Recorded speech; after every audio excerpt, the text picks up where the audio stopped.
All right, welcome everyone. I'd like to call this special meeting of February 24th, 2023 to order. Roll call, please, Ms. Zavada.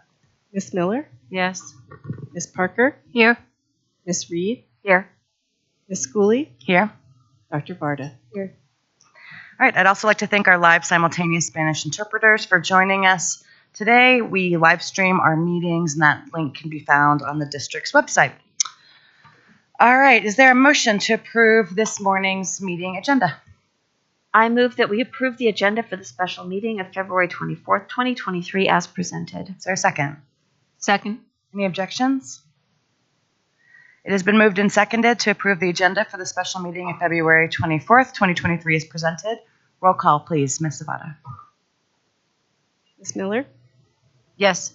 Ms. Parker? Yes. Ms. Reed? Yes. Ms. Schooley? Yes. Dr. Barta? Yes.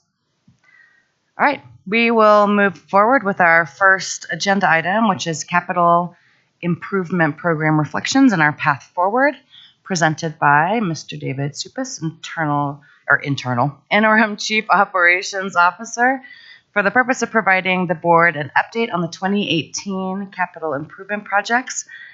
We also welcome Mr. Tim Reed.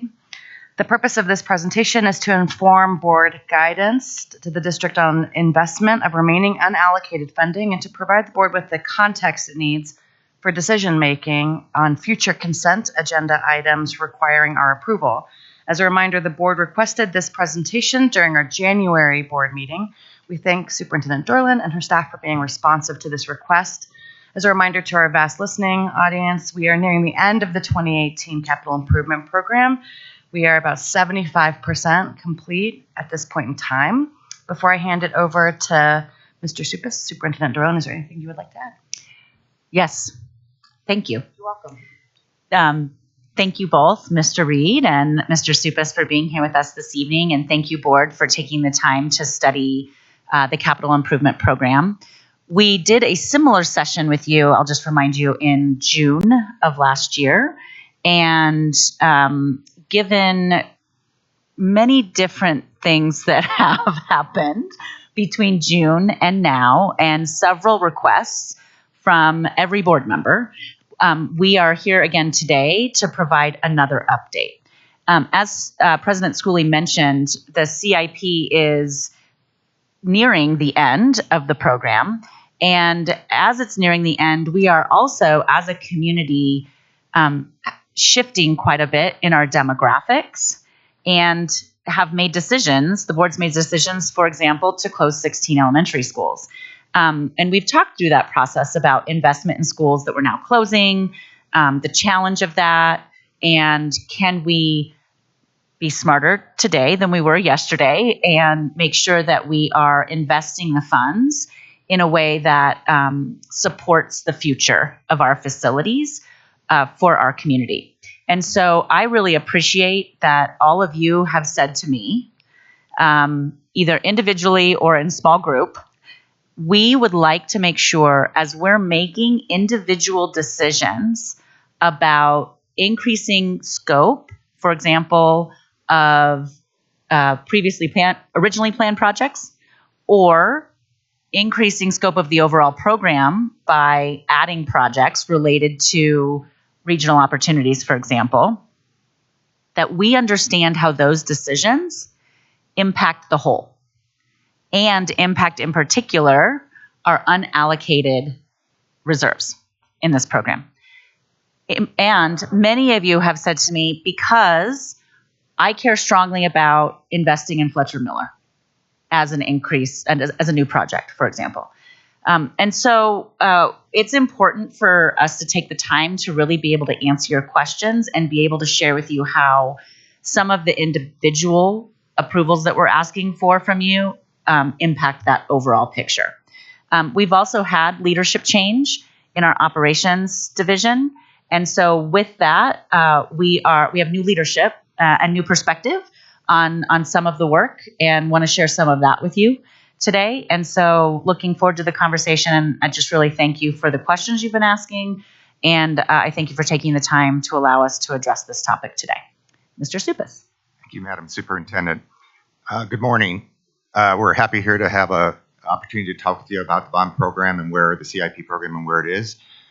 Please ask questions as we go through it on anything that doesn't make sense to you. We'll attempt to respond right now. If there's things we need to go back and research, we'll commit to going and doing that for you. So to get started, I'm just going to skip on to page 3. And Superintendent Dorland gave a bit of an overview about where we're at, but that's really what we wanted to have you guys have a sense of. When this was brought forward to the voters in 2018, it was billed as a 6-year program in order to make significant improvements across Jefferson County schools. The funding, and we have a slide on this earlier, so I won't dwell on it now, but the total amount of funding that became available, the revenue side of it, or if you're someone who likes it, sources and uses of funds, the sources of funds is estimated at about $832 million. I say estimated, there's a little wiggle room in there just because there's some assumptions about interest received down the road, which is unclear how much and when we actually will get that. But that's just relatively the size of the program. You'll see in the next couple slides, the planning for the original program was at a smaller number. It was at $705 million, because at that time there was not a sense as to will we receive premium when we sell our bonds or will we not. Happy to speak more about that if you want. So initially there was a program put together at that amount, and that included a commitment by the district to the public that we will continue and transfer in monies from our general fund through the capital reserve function that will be used and managed along with the funds that come from the bond in order to address the capital needs of the district. So just a little bit of overview. We have a couple slides about that. Please stop me if that's something that is unclear to you or I'm not being clear. So where we're at in terms from the financial standpoint, right now we're about 80% of the funds have either been spent or encumbered, meaning we're contracted to pay something, assuming something's delivered to us. So we got about 20% remaining, and that 20% consists of some projects which are already going, but they may not have contracted. They were scheduled to be in the program, but they may not have a contract yet to encumber the funds that were budgeted for them. They may be in program contingency, meaning dollars that we are keeping centrally to allocate as needed in situations where projects can't deliver on the defined scope. And they're currently unallocated. And that's funds basically, and we'll talk a little bit more about what those are and the relative sizes of those as we go forward. But those are funds that have not yet been identified for a project. They're in contingency, so they certainly could be used as needed and where needed to address cost increases, unexpected cost increases. But they also can and hopefully will be able to be reprioritized at the end with the amount of funds to decide what are the things that you as a board and the public and the superintendent believe what's the best use of any available funds we've got to meet the needs of the district. And usually there's no shortage on what those funds are, but that will be a process we hope to be engaging with you at not too far down the road to really define and have a good understanding of what are those key needs, what are the highest priority things. And then as we get to a point where we think the funding is available to do that, we can invest in those things. So we'll have some slides that talk about we've added some scope, and I'll say additional uses because there's some not necessarily a scope increase, but just how some money that was already, if you will, earmarked from the funds that reduced the total amount that we had available to go assign to other projects. And we'll talk through what some of those are. We've had some significant cost overruns. We're not alone in this world. You may have experienced it in your personal or professional lives, but it's clearly been going strong in the construction environments across our country and probably across the world. Some of these are driven, and we'll talk a little bit more about it, and Tim can talk with a lot of expertise about what were the particular things that we were trying to purchase at a time and what were we experiencing in terms of the costs relative to what we thought they would be. So when the program gets planned, you take your best view at that time of what do you think overall inflation is going to be? What do we think cost changes are going to be like over time? And you build that into it. And so over a 6-year program, we would have built in a certain amount of inflation year over year, recognizing that you're not going to get all the projects done in the first year, nor in the last year. So you try to figure out how do you apply a certain amount, make it available for when it's needed. Earlier in the program, we were probably seeing some costs that were actually better than what we anticipated. Certainly over the last couple of years, that you're all very familiar with. We've seen costs that are significantly higher than we planned on. We are working, and we're going to talk a lot more about this, but we're working to provide a complete reconciliation of all the projects that are on the program. So you may ask, kind of why are we doing that, and why? There's a couple things. One, Superintendent Dorland talked about we had a change in leadership. We're also at a time where we're now looking to say, hey, we're starting to get near the end. We're going to have a better view of where we're really at, and we can actually start to invest some dollars that we don't think are otherwise needed to hold. In order to do that, we want to make sure that everything that we're carrying out there in the program, how much did we spend on something, how much have we committed on something, that those all tie out.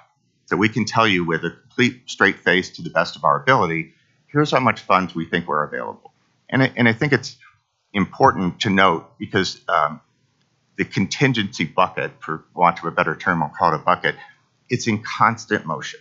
There are things coming into it, meaning we closed out a project and we had $50,000 of savings. We're going to put that back into contingency and hopefully to be used somewhere else. We had cost overrun, and that was dealt with and approved. We had to pull some money out of contingency. We got our interest on our bank holdings. We get that money. We're going to take that money. We're going to put it into our contingency. So it's an account, if you will, that has a lot of things going in and out of it. We want to make sure that over the years of that happening, that we're comfortable that the procedures that were used to have that occur were accurate, were clear.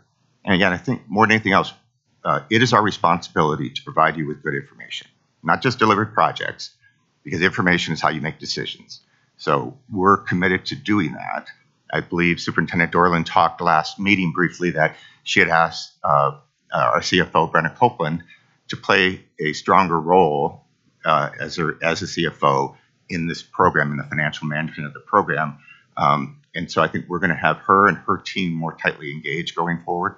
And our plan is to both get through a reconciliation process so we're comfortable with what's there, and then ensure we have the right controls in place to manage it that way the rest of the way through. You'll also see that there are some projects that have been scheduled from the very beginning. They were in the book that was shared with the voters that we're not sure today about. Are these things we should still do or not? And I realize those could be very sensitive subjects to you as individuals, some of your constituents, but that's the discussion we probably should have in some cases, particularly where you're going to have some priorities that you feel like are maybe more important today, and you want to make that move. And then I already alluded to, we're working on making some process changes and other things. Shoot. So since we're talking about feedback that we're getting from the community, Yeah. Are there any projects where we said that we would do things in a school that is definitely still, is still a school and is still teaching kids and still, needs a high quality gym and all those other things? Are there schools where we said that we would do things that we are not doing now? And how are we communicating about that? And how are we sure that we're doing the right thing there? Thank you. Do you want to respond? Good morning. When we initiate a project, basically what we do is the architect and the project manager tour the building and verify the defined scope. And that's really what we're committed to doing, what we told the taxpayers that we would do. And then once they have that, we can get a proposal from the architect to do the work. As we go through the design advisory process, where we bring in both staff, students, community members, parents, to help point the direction of the project, sometimes we'll see instances where the DAG may not agree with all of the scope that's defined, and they want to add scope to the project. And what we've done in the past is that we will direct the architect to go ahead and incorporate that scope into the documents so that when we put it out to bid, at least we'll see how much it would cost. If the job comes in below the budget, then we'll go ahead and start to take some of these alternates and put them into the project. If we don't have the money to do all the alternates, that goes into our deficiency database, and it'll be reevaluated later on when we have different resources or maybe another bond or something like that. So that's really the process that we go through. Can you speak to whether there's been conscious and well understood times when scope was reduced? I don't believe that, and if you look at what our costs are, one would think that we don't reduce scope at all. I don't believe that we have made significant reductions in scope of projects. We certainly, as a part of this reconciliation that David mentioned, we'll be going back and looking at it. And generally, in the past, at least for past bonds, we have put together kind of a final report on the work that was done, and we'll do check boxes or things like that. And if the communications department has been updating our flip book on a quarterly basis, and we go through there, and you'll see a little green check if something has been completed along the line. I'm going to just real quick, if it's okay with everyone, can we just get through the presentation and then have because I think the dialogue will take the rest of the time. And so just in terms of flow, because I think this question leads to five others. And otherwise, I want for this, and we have access to this. I don't think we need to Sure. go through it in detail, but just to make sure we all are on the same page and then open up for dialogue if that works for folks, that'd be great. Yeah, thank you so much. Sure thing. So I will zip through again. This is the language that was attached to the ballot initiative in 2018.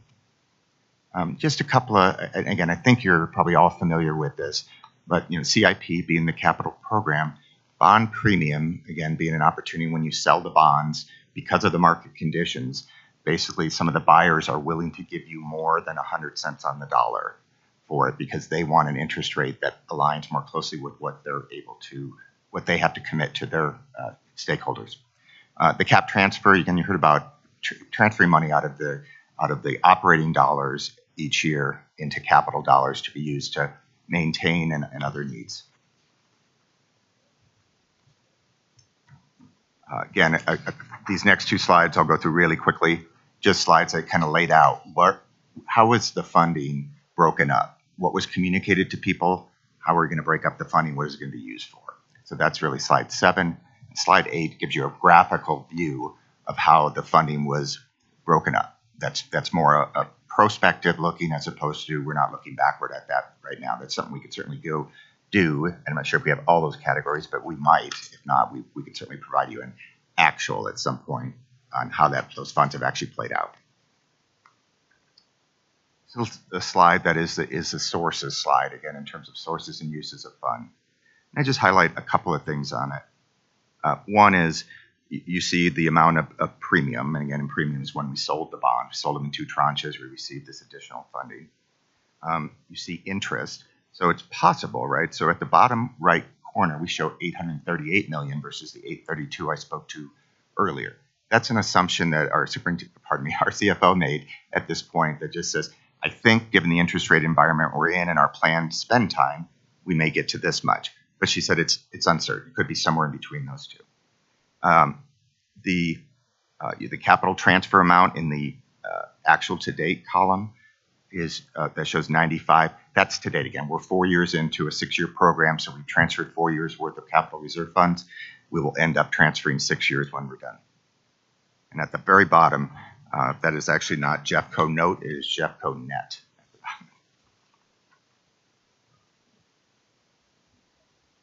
Again, I don't think I need to drain a whole lot in this. This is really just a view of how we view funds, spent, encumbered, or remaining. Either in a project and haven't been spent yet, or hasn't been assigned to a project at all.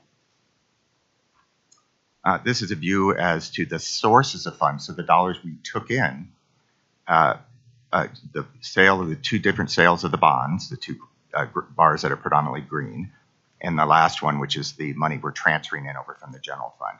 As you can see, we're spending the monies more in terms of first in, first out. Part of the reason for that is, generally speaking, when you go with general obligation bonds, there are requirements to spend a certain amount of the funds within a period of time. You don't have that same requirement on the funds from your capital reserve fund you're transferred in. And so you want to spend the dollars that have some attachment to them first, and then go to the things which are essentially free and clear to use. So let's talk about a few of the changes in over time in the CIP. I won't go to each line item, but I do want to highlight a few of them. The charter share, and I saw that you had a question about this. I think it's a fair question. It's not it's certainly not overrun. We knew we had to do it, but it also is when we did get the funding from premium, when we sold the bonds, if we'd have sold less, the charters would have gotten less. If we'd have sold more, the charters would have gotten more. So it was still an obligation once we sold the bonds to treat the charters in the way we had communicated we would do it.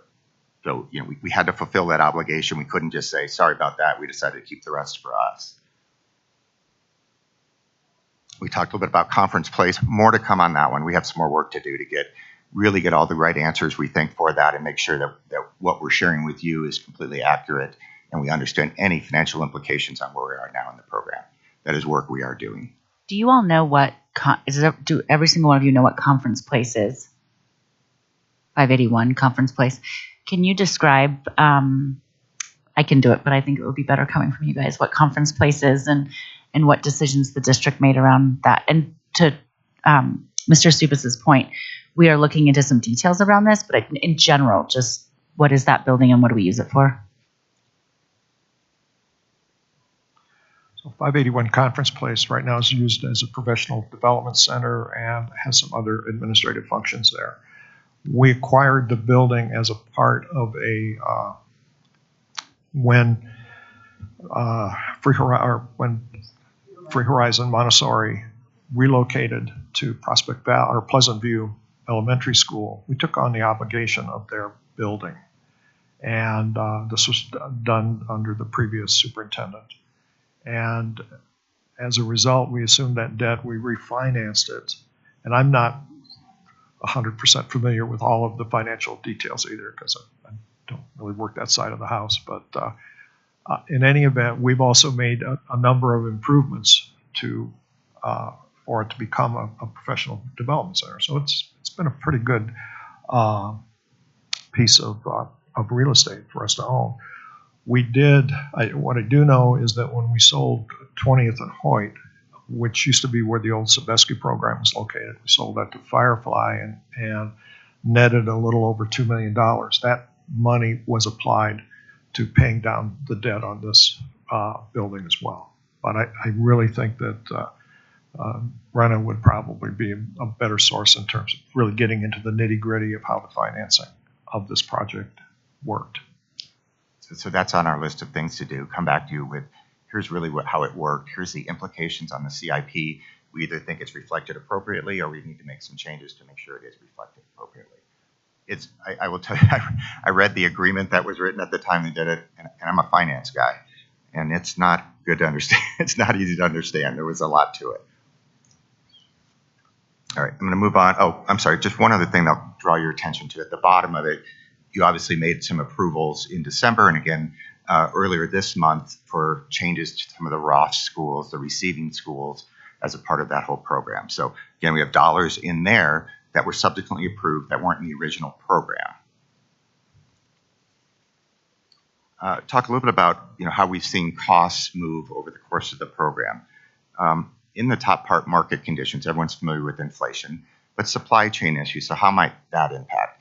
One of the ways that does is a delay on a project, because you're waiting for something that is critical for that project, requires sometimes either work to just stop or work to be delayed, and your contractor maybe still contractually be able to bill you during time when they're not getting everything done they need to. And so, again, each one of these has a story to tell. Contractor participation. If we don't have enough people bidding on our jobs, if we typically had 4 or 5 bidders, and now we're getting 1, 2, occasionally 3, the chances of us getting the level of pricing we got before, the competitive level of pricing, it's going to be compromised at some level.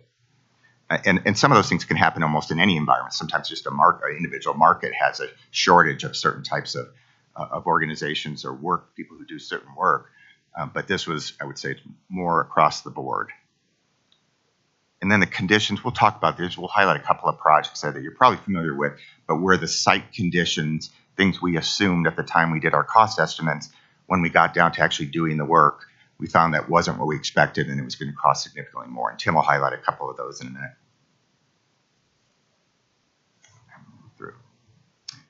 So the construction market, and I'll let you talk to individuals, but just at an overview, there's a lot of information out here. This is one data point about inflation. This is the producer price index from a little while ago, and you can kind of just see it and say, so what's happening? Nothing here is going to shock you. You've all been living in the environment we have where we've seen this occur everywhere from the grocery store to the next car you wanted to buy, or even being able to find a used car in some cases.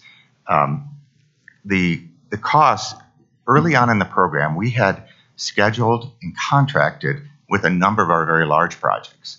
So the good news, and there is good news in this, we got some of that work done earlier on in the program before inflation really took hold of us. We were under contract. Either we just had the work done in general, or we had the vendor to a point of, if costs run over at this point, that's on you. So that was a wise thing to do. We obviously couldn't do that with all our work. We didn't have the capacity to do it, and we needed a way. But so you're looking at numbers here that show increases. Again, this is at a national level. This isn't necessarily local data. I've found historically local data has been usually reasonably close to it.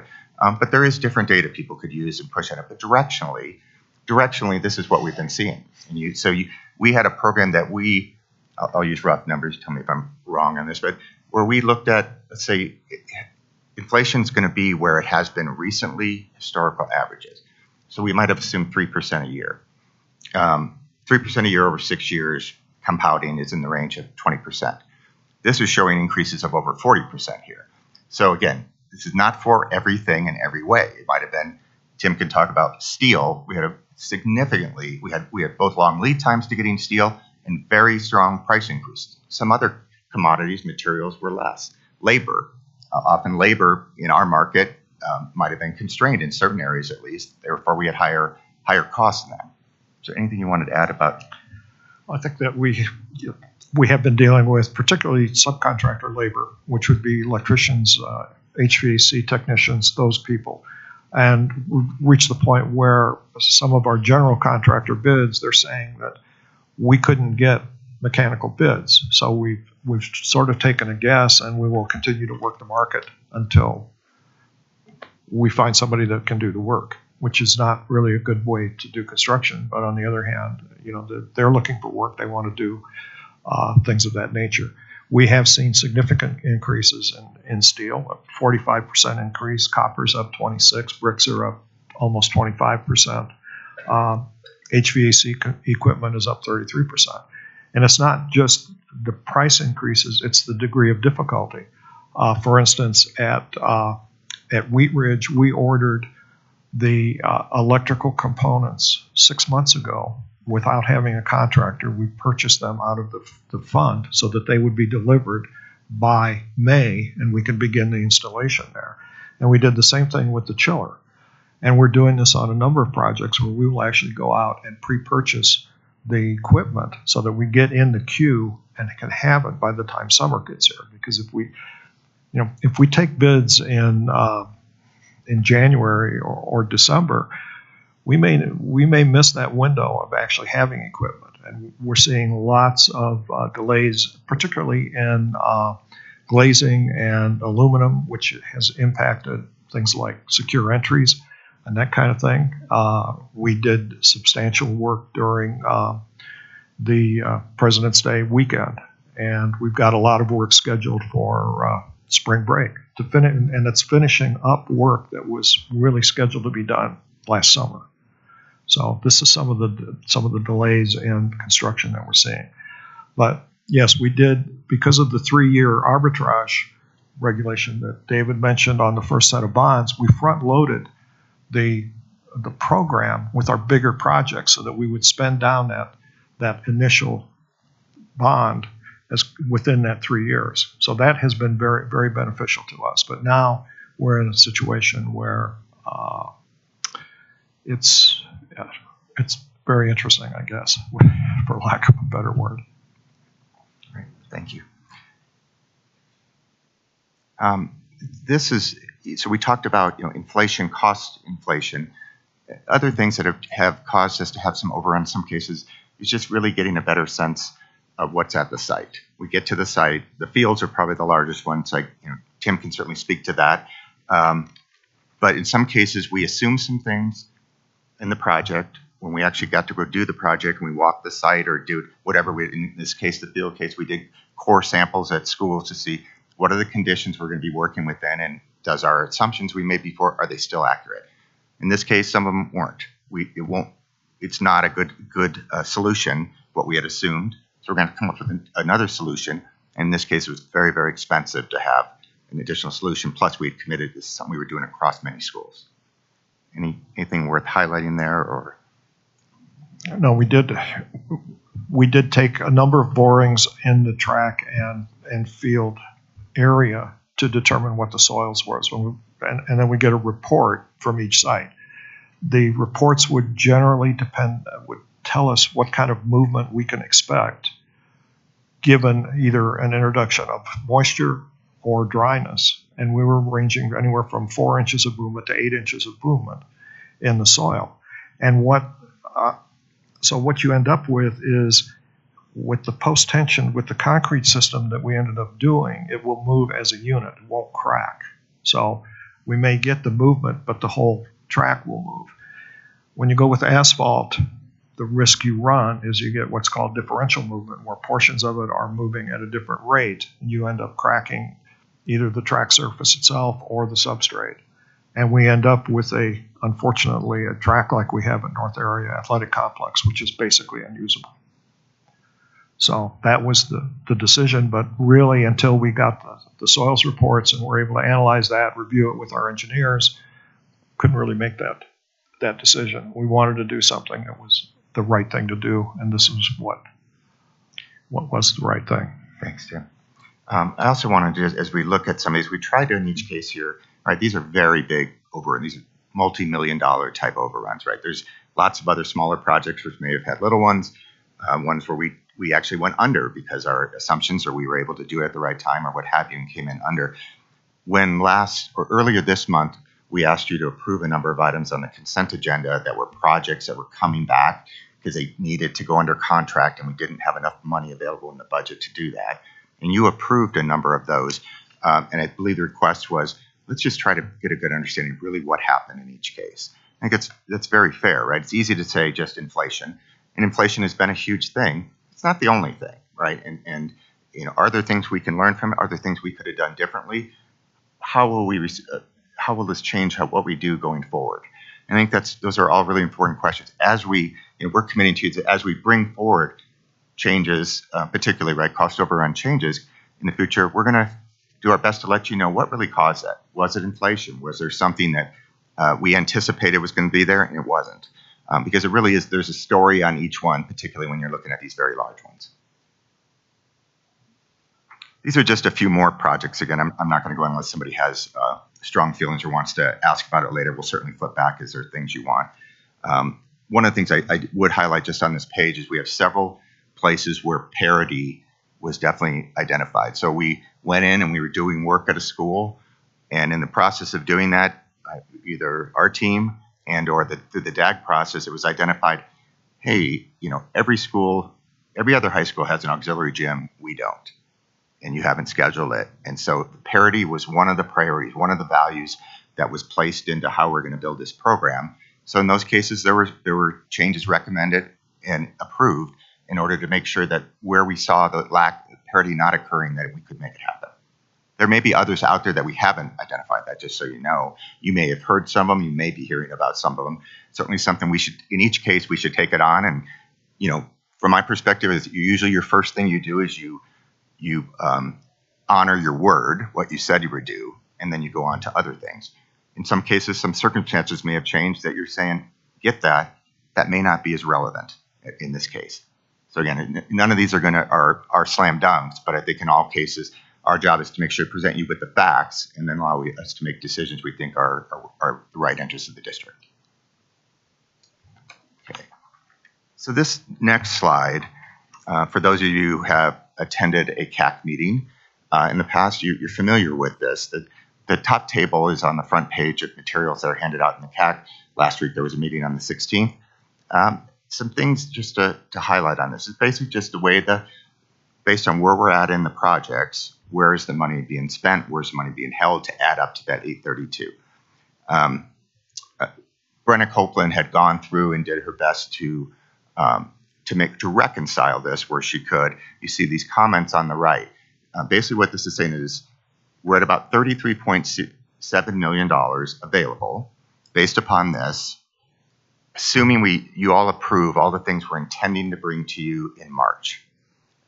Those are some smaller projects. It's some increased projects. Mostly what you'd see in March are going to be some of the ROF schools where we've now got bids in and we actually have contract. We want to go under contract and we're going to be giving you solid numbers for that. In some cases, right, we've just been using estimates for the last couple of months for those.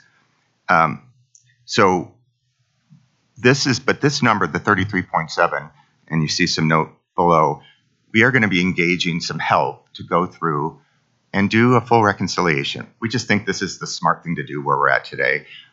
In talking with Superintendent Dorland, I mean, she just said, that's just something I need, and she feels we owe you all that to give you all the facts you need when you're asked to make decisions.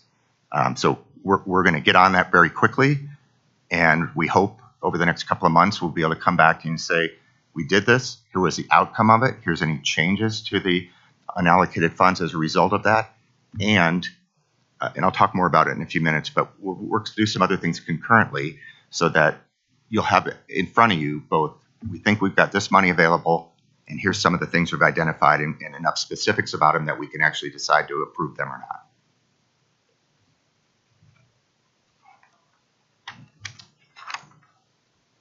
This page just shows these are projects where we haven't started yet.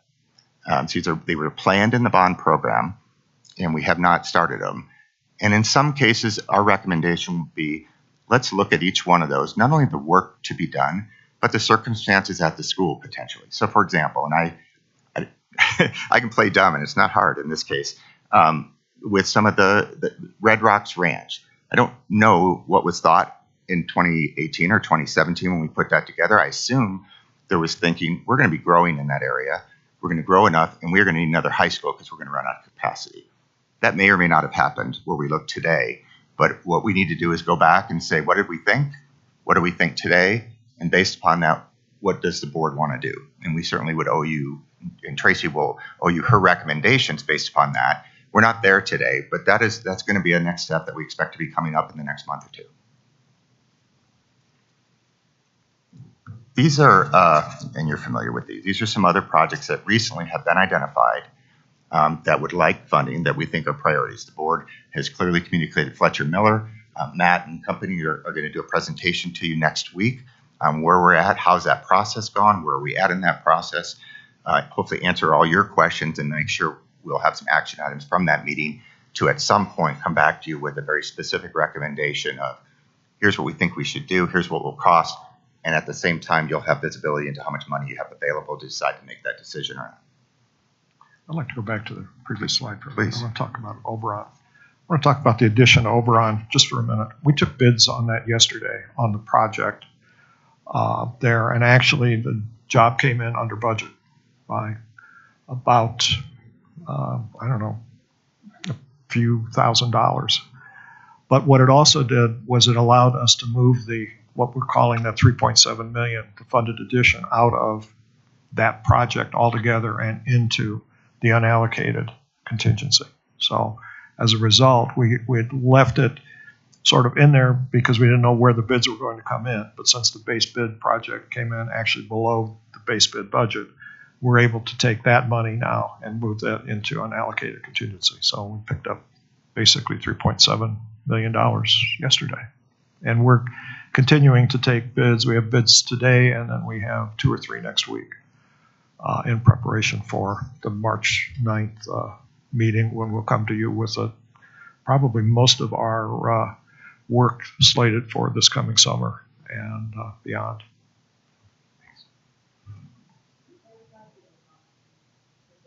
We originally had an addition Right, in that amount was 3.7 million, but for the addition, correct. for the addition, but then you said you received bids yesterday that were a few thousand under 3.7 million? No. So now we're, We had the whole project budget, I believe, was 6.7, including, and 3.7 of that was the addition. okay. So we put the addition on hold because we don't see the enrollment numbers there to justify that. Okay, that, thank you.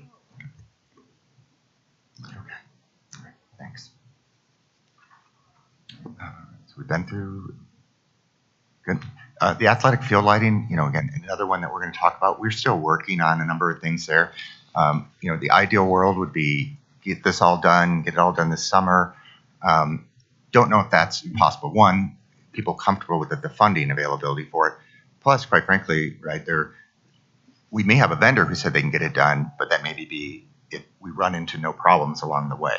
And so this is something we're working on now. And again, we'll come back to you soon with based upon what we think we need to do and various other things. Here's what we recommend to do now.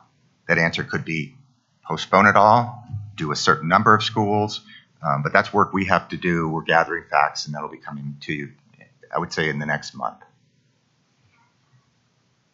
Please. So, if I'm remembering right, the last time we really talked about this, we talked about putting in temporary lighting and kind of seeing how that goes, and because that helps us decide where to put it. And so, is this for the temporary? Is this for the permanent? When does that happen? I'm a little unclear.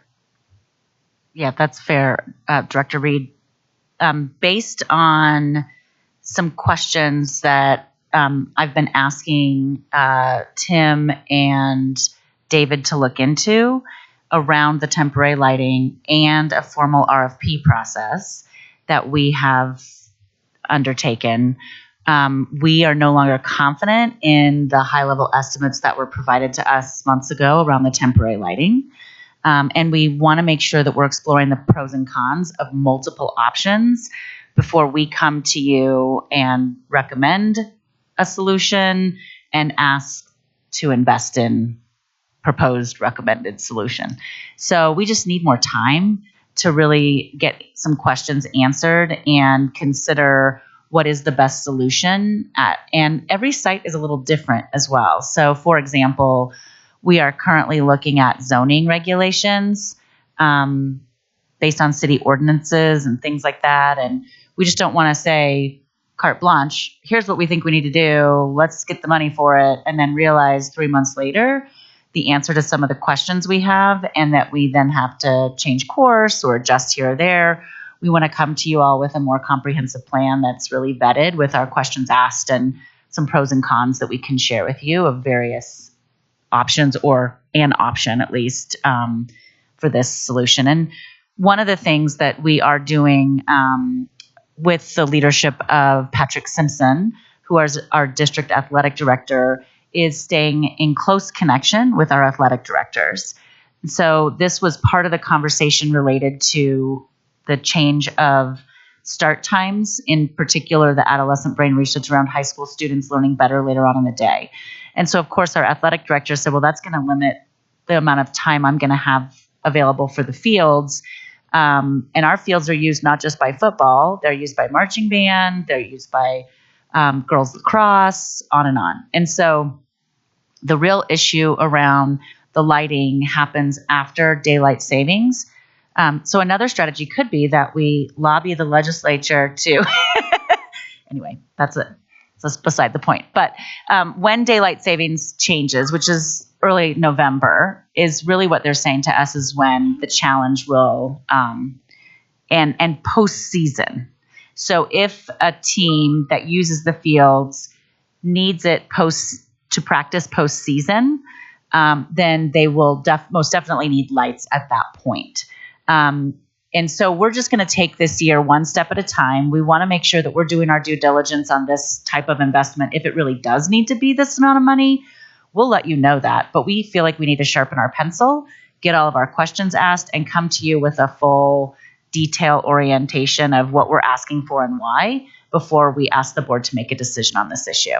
We also believe this fall that if there are programs that make it into postseason and we're not at a place where we can get a project done by then, even if it's in process but not complete, that we will be able to support those students and those teams with access to fields with lights nearby the schools, is one idea. Mm-hmm. So, or we may be doing temporaries for a couple of teams that might need them on their site. So we're just thinking about all different options before we jump to needing to invest $6 million.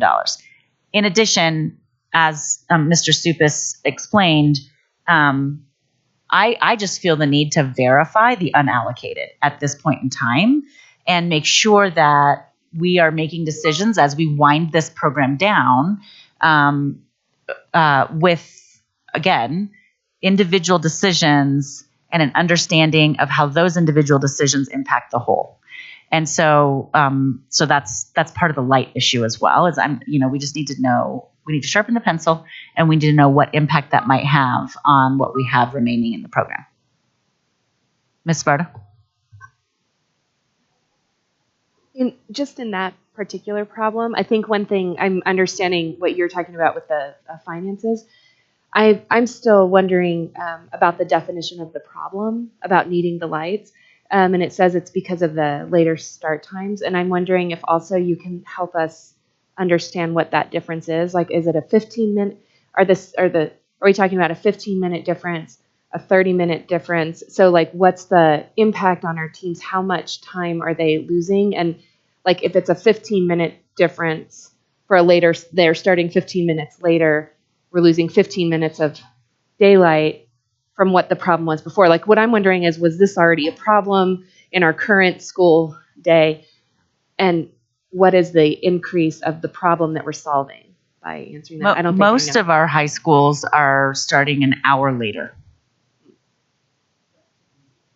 So activities will start an hour later. Which impacts schools in an imbalanced way, because some of them may need a longer stretch if they go to postseason stuff or playoffs or whatever. But regardless, the marching band season lasts until it lasts, and so like all of those things are pushed back by an hour.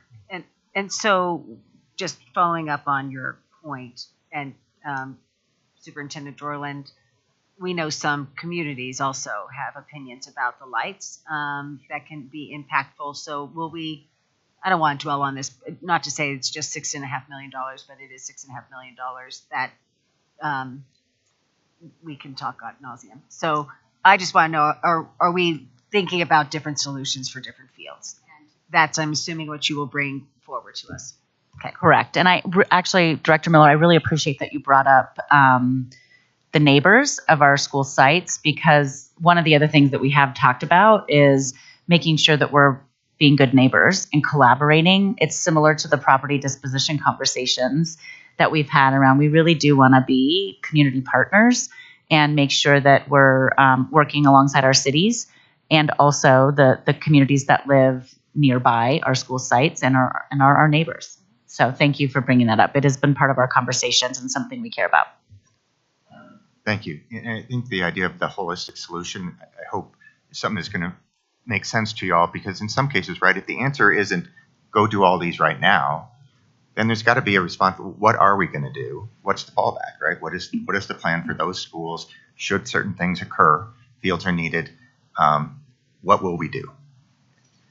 Mr. Supis, can I jump in with one other piece before you move on to the next section? I just want to highlight up above, Mr. Supis and Mr. Reed talked about projects that were completed with significant variance. And I want to acknowledge that Director Miller and President Schooley both brought to my attention 2 weeks ago some concerns about Wheat Ridge High School. And you can see in the projects with large variance, several high schools that we realized based on parity and other needs that are unique to a school community, we invested quite a bit more than we were anticipating in some of our high schools.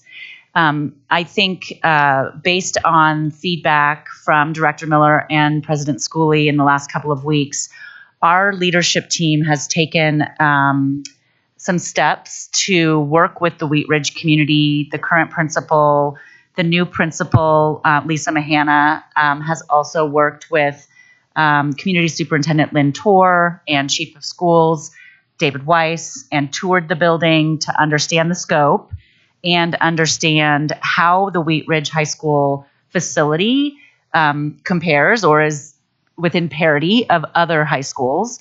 And we are taking some next steps to consider some of the things that the community has expressed interest in. And I appreciate Mr. Reed being part of those conversations as well with Mr. Weiss. And I do want the board to have a heads up that based on our school leadership's tour of the building and some feedback from several board members and the community, that I anticipate we may be having a conversation with the board about some increase in scope at that school in the coming weeks. Because it is important for us that as we wind down the program, we don't have folks at the end of the program or schools and communities at the end of the program that don't also have serious consideration of their real needs. So thank you for that feedback, and please know that we're taking it seriously and taking some next steps. I just want to mention that I've gotten lots of emails from Wheat Ridge community, so I appreciate that you're taking steps on that. I do too. I do have one question since we're on this topic, and it's just because I'm sensitive after the emails that we've gotten from Wheat Ridge, looking at the ones that went over, and most of them to me it was very clear what the needs were and why we did those things. But I am sensitive to cosmetic things. So and I am intimately familiar with Columbine's building, so I'm not surprised by most of that. I am curious about why we spent money on a new image for the school. How do I explain that to a school that is asking for basic things? Kind of what that was about. Okay. I think I can address this. And as you may recall, during the previous superintendent's tenure, they talked about the possibility of removing and rebuilding Columbine, replacing Columbine building. And that was just, with high schools costing about $100 million these days, that just wasn't really within, and there were other issues there besides that. But anyway, the previous board was interested in doing something from an image standpoint that really sort of took away some of the yes. And also some of that work that we did in the front entry also is security stuff, so that you can't drive a pickup truck in through the front doors or something like that. So there was a lot of interest in both the board and safety and security and the previous superintendent about doing things that would toughen up the school as well as change the image. So that's kind of where we've gone. And actually, we're doing some of that at Wheat Ridge as well. I think we're really excited. It's the same architect that's doing the Wheat Ridge that did Columbine. And I think some of the entrance work that's going to be done there is going to be very exciting. So that was really more of a security thing and not just It was part of it. It came from a security standpoint. I mean, obviously, we were interested in the building looking good as well, and changing its image, but it served two purposes. And I will emphasize that almost every single site has a security component to it in this program. And of course, we all know that Columbine also has unique security needs. But it wasn't just Columbine that was contemplated for security upgrades. Almost all of our schools have received security upgrades, which is a strong value in Jeffco. It's something we obviously care a lot about. So.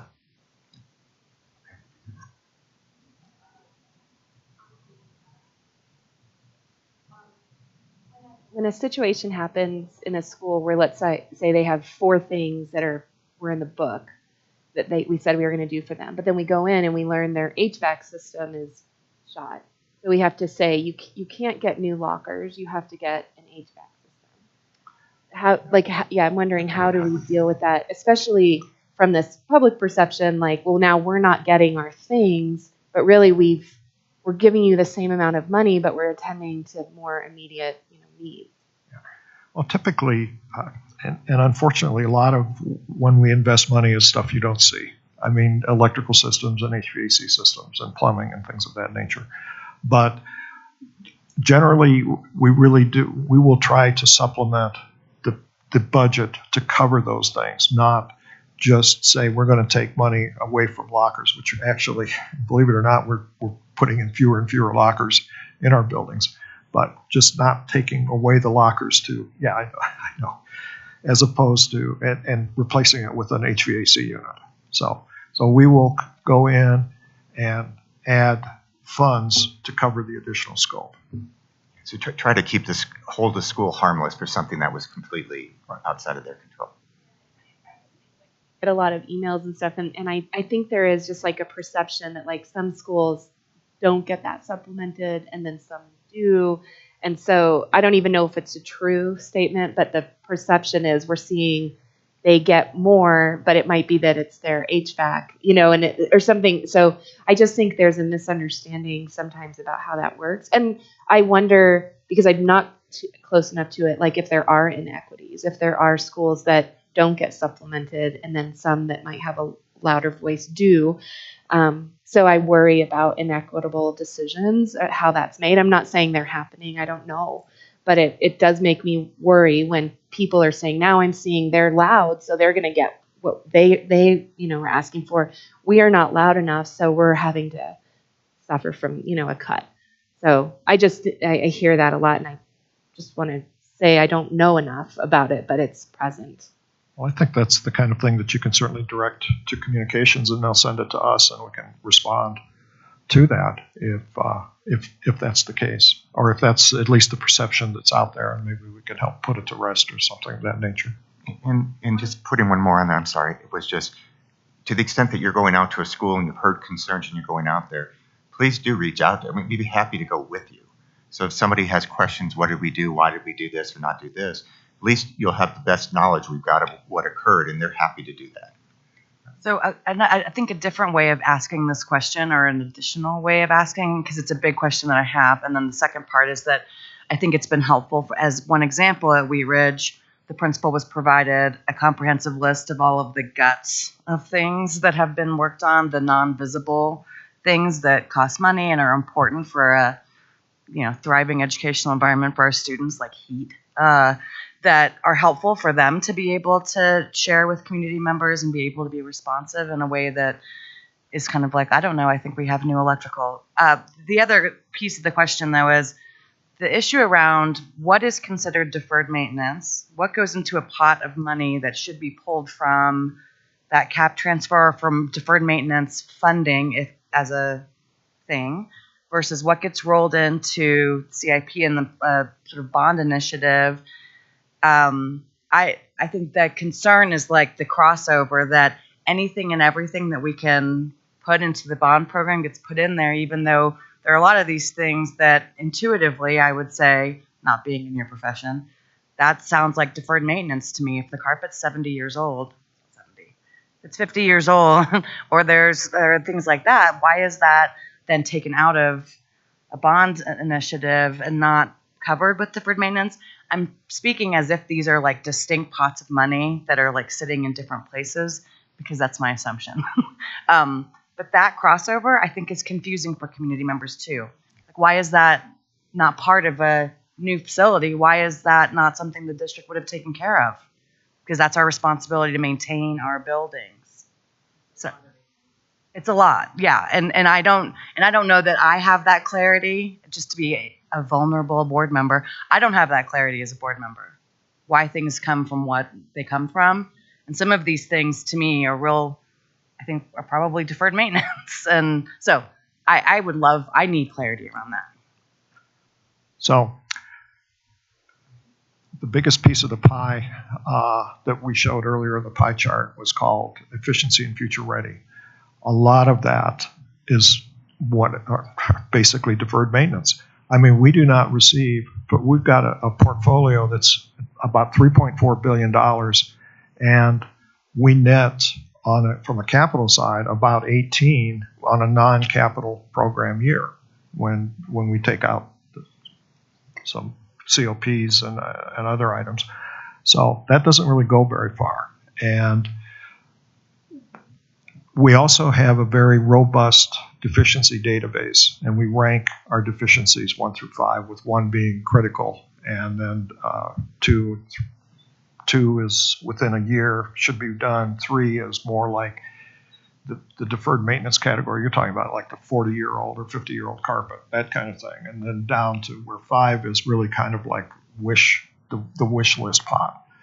And when we were building the bond, we looked at deficiency database and what needed to be done at each location, and what it was going to cost, and really what it amounted to being. And that's really what we've done, and that's why that piece of the pie is the biggest, because we have to have bond issues on a regular basis to catch up on the deferred maintenance. We can't do it on an annual that, if there were only 5 schools in the district, then you could probably set aside enough general fund money to keep up with your deferred maintenance things. When you have 150, we can't. The industry might recommend a 2% or 3% of the portfolio value as your capital investment, and that's a huge amount of money for us, and that's why we have to have bonds. Absolutely, and that makes perfect sense. I think that the parity question, and this is both a sort of communication strategy, I think, in addition to what is the board's role in approving or setting direction for what funds remain, is that a lot of that parity for community members, it's one, the invisible stuff is difficult, but two, that impacts where people want to send their kids to go to school. So if we have not attended to a facility's internals, I keep thinking of guts and it's so gross, the workings, and their auditorium or their gym or the public spaces look clearly different from the other high schools that are within 2 miles or 3 miles of that. You have choices as a parent. And so I think we're disadvantaging in some ways when we're not recognizing that's just the reality of how our students and our families enter into those schools, and to be attentive to them, I think is an important part of this whole thing. Well, and add on for our community the great challenge and worry of declining enrollment. And so that makes the anxiety of we need to look as good. I mean, Paula, I so appreciate that you brought up sort of this aesthetics. And in a previous district that I worked with in the Capital Arena, we had a really specific conversation around our value of aesthetics, and landed in a place where we valued every school getting something that was aesthetic, that they cared a lot about, because that's what people see and feel and experience on a daily basis, and it's really good for our kids. I do wonder, and maybe Tim, you can answer this question. When the board made the decision that parity was sort of a value around investment for this program, it feels to me like it had to do with spaces more than it had to do with look, feel, aesthetic value of a learning facility. So, for example, the auxiliary gyms, everybody needed one. Or the tracks and fields, everybody deserved a new one.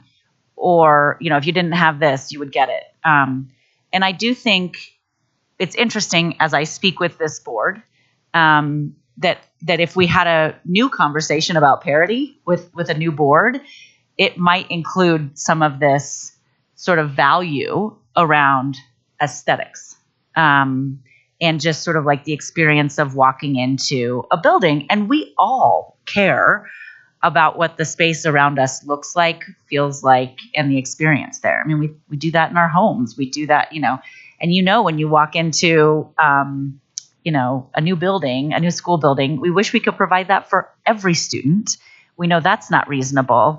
But when we have a high school that does feel very different than the school just west of it, that is a new build, it's a real challenge for those communities.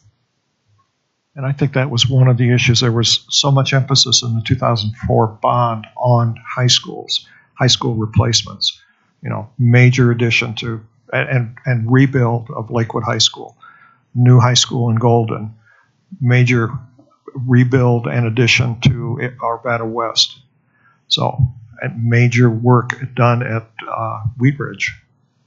So, sometimes you don't recognize that, and I think that's where the previous board was coming from, was that trying to elevate the Columbines, the Green Mountains, the Alavitas, the Pomonas, to sort of try to get them up to a similar level with the schools that we had either replaced or made significant improvements to back with the 2004 bond.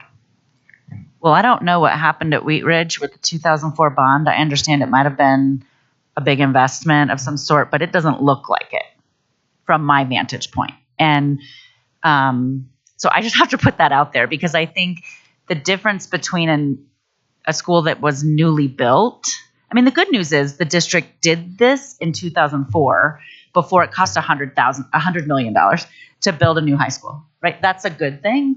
And for those who didn't get the new build, it's a real challenge. And I think that's just the feedback that we're hearing from Wheat Ridge at this time. And so. No, Wheat Ridge is, it's a 60s vintage building. And yes, it still needs a lot of work. Okay. And it's that classic school design. And it does need some work. We're excited about the work that we're getting ready to embark on, and then looking at being able to do some additional work there as well. I will just say, mid-century modern, that era is classic, and I love it. I just want it to be a little bit nicer. Yeah, what century? Yeah, that's right. Okay, well, why don't we, okay, I'm like, oh boy. Okay. Well, on this slide, one thing I know we have kind of like, we've visited Fletcher Miller. I know we're getting a presentation on it, but the numbers here, like when we're talking about a new school, on the other slide, it's a $29 million, and Fletcher Miller has specific needs. I worry about the number 16 for starters, and even 25 not being high enough. And so I don't know when we're going to learn more about that. I'm just curious, is that a ballpark? Like, when are we going to learn more about it? Because I'm concerned it's too low of a number. Sure. Yeah, our intent is to give you ranges of numbers based upon options next week. But I think your point is valid, right? I mean, that's a range. 16 was in there because that's what was in there in last June. So just didn't change it. 25 may not be enough depending on the solution we need. And so it was a placeholder, I guess, is what I would say. And our intent is to give you numbers, at least in the ranges. And then as we go further down the path, to coming up with what's the recommended option and what that number will ultimately be. Mr. Polera, did you want to add? I'm sorry? May I add something? Exactly what David said. We'll have preliminary construction estimates based upon the new design next week under each scenario for you to look at. It's good to point out, right? Because some of it sounds kind of placeholdery. You're like, how actual is the actual? It's a big range. It's a swag. Yeah. No, I appreciate that. Yeah. Just 2 quick points as we move away from the previous topic on, deferred maintenance is, 99% of the school districts in the state, it may be 100, don't fund their capital needs at the level that would be recommended. It's just the way it is. In an environment where your funding is tight, where you're trying to stretch every dollar into the classroom, not necessarily the look of the classroom, but into the classroom, you're forced to make those choices, and you will again in the coming months. Another choice. I'm sure Tracy would love to come to you and say, I'd like to add $50 million into this because there's more work to do. You try to find the medium of what you feel comfortable with putting the dollars best you can. So I don't think of deferred maintenance as a dirty word some people have. I think it's reality, and when you put together a bond package, that's part of the challenge in it, right? How do you come up with something that is both addressing your most urgent needs, but that the public can feel, I can see change, I can see things that are attractive that are going to make my school not just have better air conditioning, but actually be a nicer school that has more things to do and use. The last comment, just leaving this page, was at the bottom. I recommended we're looking into these options, which you're aware of, and Superintendent Dorland just talked about Wheat Ridge High School as well. In the back, we kept the list of things that were there last June. Whether it's on that list or other things, we're going to go down a path of doing some concurrent work. We talked about reconciling just to make sure we understand the numbers, getting more details and recommendations on potential projects, making decisions on some projects that are currently on the list and whether we should move forward with them in their current way. So we've got a set of tasks we're going to be working with you on. we're going to make recommendations on how we can leverage the CAC through part of that as a body that can provide analysis and look at things from their perspective and bring it back to you, so you feel like you're getting, as you would when you're approving a bond. There's a lot of things you want to hear and know about. We want to insert some of that in there, so at least you're hearing from staff, but you're also hearing from some people who often do this stuff for a living and how they view these various requests. I'm going to go quick because I know we're starting to push up on time. We've already implemented some changes to some of our procurement practices. Some of these weren't radical changes. It was really just to make sure it was very clear that things we do from a procurement standpoint in all other areas of our enterprise, we're doing the same things, the same level of rigor and control. We're doing that on the bond program. In many cases we are, but we wanted to make sure that was really clear and that's being done. Additionally, like the atom at the bottom, we did add a new regulation, and that regulation was really around let's make sure we're keeping the right audit trail out of every bidding process. Let's make sure we're capturing the information we need to, and we're maintaining that information for whatever is the appropriate amount of time to do so. Because in some cases, we didn't think we'd have necessarily the best audit trail to go back and say, why did you select this person, this company at this time, given this bid? And the more information we've got to go back to, it's just gonna be a better discipline for how we do things. Just briefly on these other couple of things. So we've talked to you about these things, and I'll quickly talk about what are the specifics. We have been talking with Moss Adams over the last few weeks. They came out, as you all know, and did a pretty substantial report near the end of 2021 that really talked about the program, had some recommendations. We're in the process of we've just implemented a few of the recommendations. We're going to look to implement several more, but we actually see them as a partner that can come in and help us on some of this work, in particular around having a group of eyes that can look at it, who's not familiar necessarily with all the details, but is just looking at, do we have the information we need, and how are we presenting it, and is for the various audiences, is it effective in doing what they need? And so that's work we're going to do.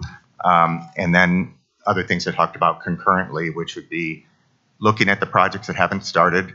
Do we still want to move forward with them? And then evaluating things you think you may want to add to the list subject to funding, and then making sure we are able to come forward with enough information to make a decision.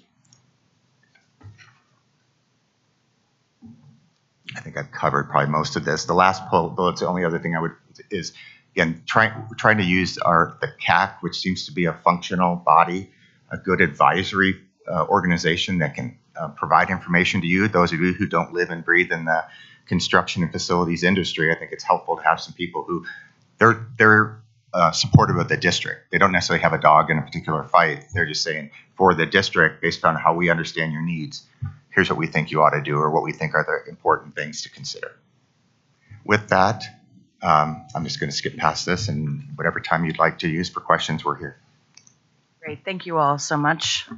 Board members, questions, comments? Dr. Parker, do you want to start us off since we haven't heard from you yet? Thanks. Thanks so much for this presentation. I was just looking over the verbiage, the text of 5B for the bond, and I want to know, and this might be something some other members of cabinet can answer too, what is the district's obligation to do an annual independent audit, which is in the bond here? What the district does today, and some of this may be a little semantical, but the district does today is they do, as a part of the annual audit of all of our financial information, there is sampling done, and there is work done to ensure things that are getting posted are flowing correctly into the financial statements. So some of that work is done. A separate, and sometimes they have different words for it, forensic audit or other things, certainly things we can do. That's not been done over the last few years. Again, I can't really speak to the decisions behind that. So it has been incorporated in the financials, and there's been some amount of testing. That's what auditors do to make sure things are happening as they would expect them to happen. But certainly you can always go and do more. What the interpretation of that was, or what was actually shared, I'm not clear whether. So, as you may know, this is a point of contention in our community, and there are different opinions about what that language was intended for the district to do. There's a perspective that it was an annual audit of the actual program that needed to be done independently, similar to our district-wide independent audit, but separate. There's the other perception that our district's annual audit, by testing certain aspects of this program, is sufficient and meets the requirements of that language. The Moss Adams report from November of 2021 recommended a separate and different type of audit, and that they felt like that would be beneficial. When that report was released and discussed with the board, there was an ask that we talk to the FOC and get their perspective of whether or not a separate audit should be conducted. The FOC came to one of your board meetings, maybe January or February of 22, maybe about a year ago, and said that their perspective was that the district audit that is completed and that tests the CIP program within the overall district audit was sufficient, and they did not recommend to you to do a separate audit.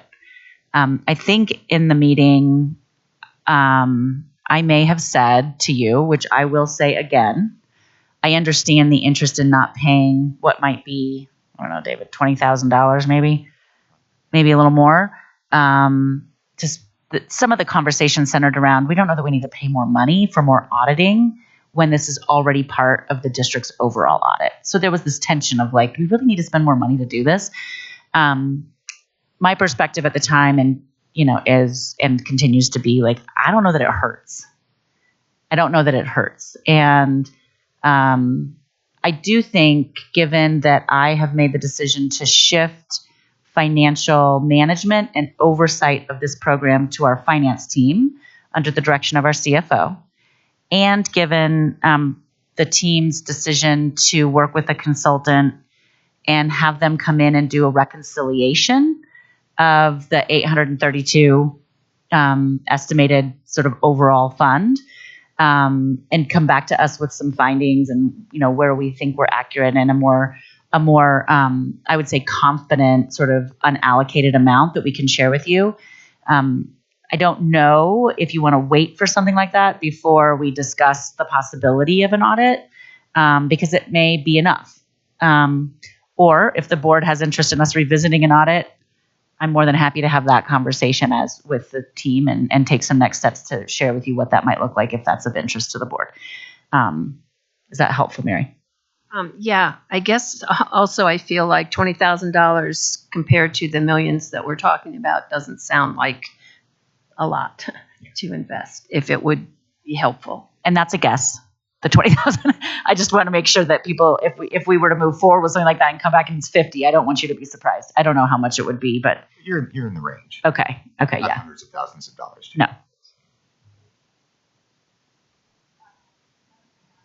On, I don't know what slide this is, 24, the first one that says engage a consultant in lieu of internal staff to reconcile. So my question was going to be like, can we be really clear on that? Is that like accounting or is that an audit?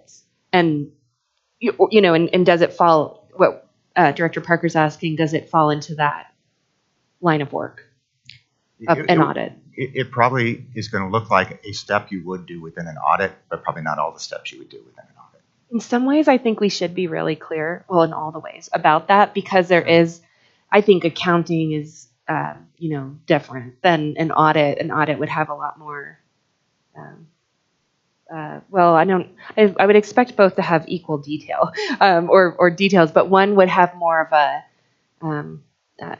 I don't know how to say it, but like a judgmental kind of view of the work, or, the recommendations might be to change practices rather than an accounting would say, here's how we shore up things.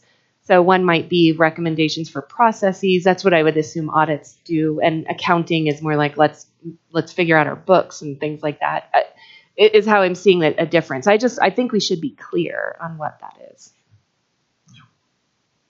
And so we've contemplated, I think, more of the accounting, but in a very detailed manner. as the next step. If the board wants to discuss and guide us or direct us in a different position or in a different pathway, we probably need to know that soon, so that because we need to get this done quickly so that we can maintain the momentum of the program and help with decision making around projects that greatly impact communities like Fletcher Miller. So I will let maybe President Schooley kind of take it from here and allow the board to have that conversation and give us some direction. Yeah. So in the spirit of being really clear about what we're asking for district staff to engage in or to go under contract for, I'd like to hear more about, and I know Director Parker, you brought up this question. So if you have a certain preference around this is what I would be my expectations for next steps, and I'd love to hear from the board, because if there's consensus around that, then I'd like to be able to share that with the superintendent so that she can move forward with it. If there's not consensus, then it sounds like at the very least there's a follow-up conversation that would be necessary around, if it's not that, then what is our expectation as a board in terms of what information we want to be able to do due diligence with our decision making without an allocated and sort of future bond related decisions. So, and President Schooley, I just want to clarify one question before the board answers yours. And for Mr. Stupas, I assume, given that much of the funds are already expensed, that we would be sort of in this space of a forensic audit. Is that what you would call it? I think for the most part, yeah. And sorry, just one other quick thing to interject, just so you know, is the firm that we're likely looking to go work with, they, of course, pitched a bunch of other ideas on things they could do. One of them that is something we might do, we just hadn't decided on it yet, and Ms. Copeland and I were discussing it, and we haven't brought it yet, Superintendent Dorland, is they said, we're happy to take several of your, well, we're happy, you pay us, we're happy. We're happy, we will take some of your biggest projects, or whatever projects you want, several of them could be from several years ago, and we will dive all the way through that project down to all the costs that even the vendor had, and just make sure everything that was charged along the way is correct. And they said they've done that with many, many clients. They generally find some things with it that ends up, paying for their work. And I'm not necessarily trying to get you to sign on to that now, but I guess part of that point was we certainly could go on a route and help you understand what you would get differently from a full, more of an audit versus some of the work we're talking about. We're happy to do that. But I also think whatever we're signing up to do now does not preclude you from doing additional things as you move forward. Because you just may feel, one, it would help me comfort. We may say we think there's money savings, or there's things we can do, or before we want to go back out to the voters again in a couple of years, we want to have this, something we can talk to people about. and I appreciate your point with that, because the first piece that I'd like to say out loud is that there's no intention around a blame game with trying to find problems. Though I will tell you, auditors always find problems, so that's their job, not mine. But there's a huge component of this. One that is, for me, I don't want to be exploring all of these options that we don't have money to do. And I think that the sort of wiggle room versus we're just not sure what that scope is that we're able to contemplate as a board needs to be narrowed. The other part of it, though, I think that is almost even more important is that this is a trust. We are in a sort of partnership of trust with our with the Jefferson County community, and the money that each of us, their taxes, has invested in this program, and want to make sure we're honoring that trust. I am interested in the sort of menu of options idea in terms of what would each scope provide to the board, and be able to think about that. But I will turn it over to you all to be able to, we've just a few minutes, but I want to make sure we get clarity on this.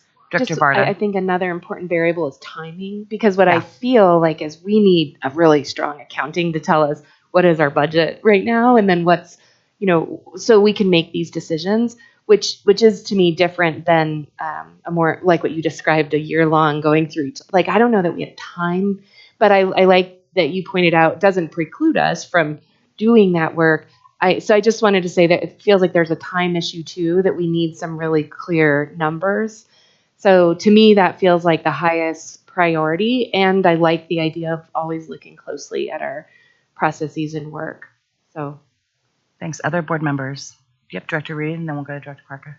So we were just talking about this morning, people creating narratives absent data.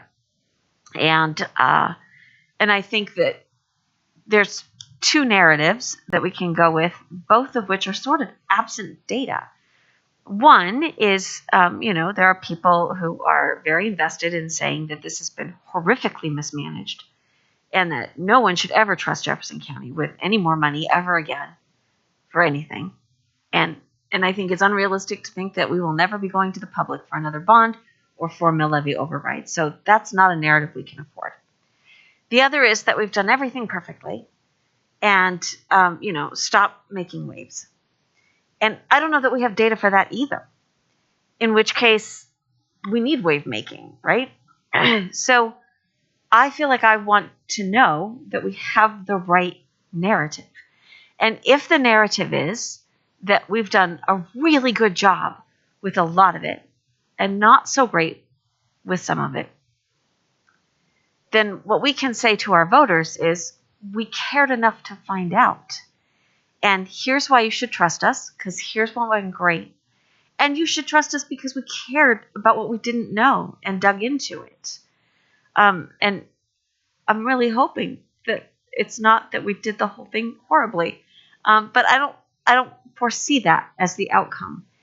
And so I'm not afraid. That's the other piece. I'm not afraid to find out how it went and to be able to say to the public, here's where it is. So I think there is something to be said for, we were not afraid of an independent audit. So we did it, especially if we're talking $20,000 to $50,000. So I'm going to say that I think that there's a strong argument for doing an independent audit. Director Parker? For comparison, when you have the slide saying engage a consultant to reconcile the current actual and forecasted spend and so forth, what kind of money are we talking about for that consulting? It's in the range of several $100,000. So again, I go to 20 to 50,000 to 100,000 for an independent audit. Sounds something that I would be in support of. Director Miller?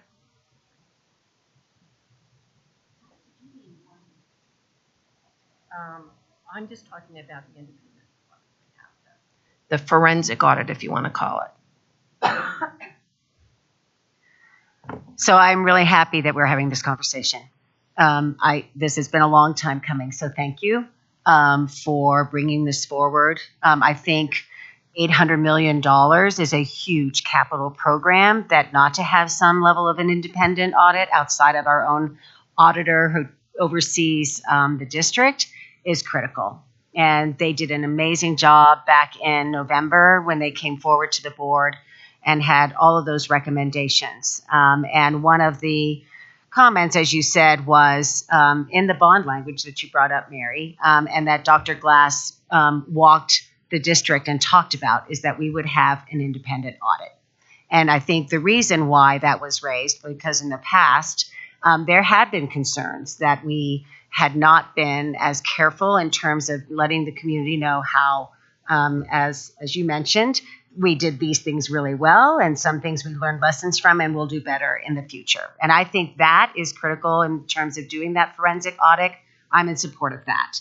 My question is, going back to what Director Varda has said, is we need to understand in the very near future what our pot of money is available so that we are able to make well-informed decisions to direct Tim's team to be able to go out and do the construction that we need to get done. And so I'm asking how that parallel track can be to honor what Director Parker said in terms of the forensic need that we would have, but yet how do we make sure we're making informed decisions? And I don't know how we formulate that, Superintendent Dorland, but seems to me there might be parallel tracks that can be complementary so that we can still get the information we need to do that forensic audit while still getting the data necessary to provide Tim and you the right information to come back to the board and say, these are the funds that are available and this are the priorities or recommendations so that we can build or do something. For example, Fletcher Miller. We can make sure we get this done for this other school. We have the Roths money coming second round. That I don't know how we package that, but that would be my ask to echo complimentary, I guess, what you said. It's almost a sort of triage approach. Yeah. Like the order of operations can happen simultaneously, but one of them needs to be prioritized in terms of board decision making for the timing of some of these much more upcoming sort of.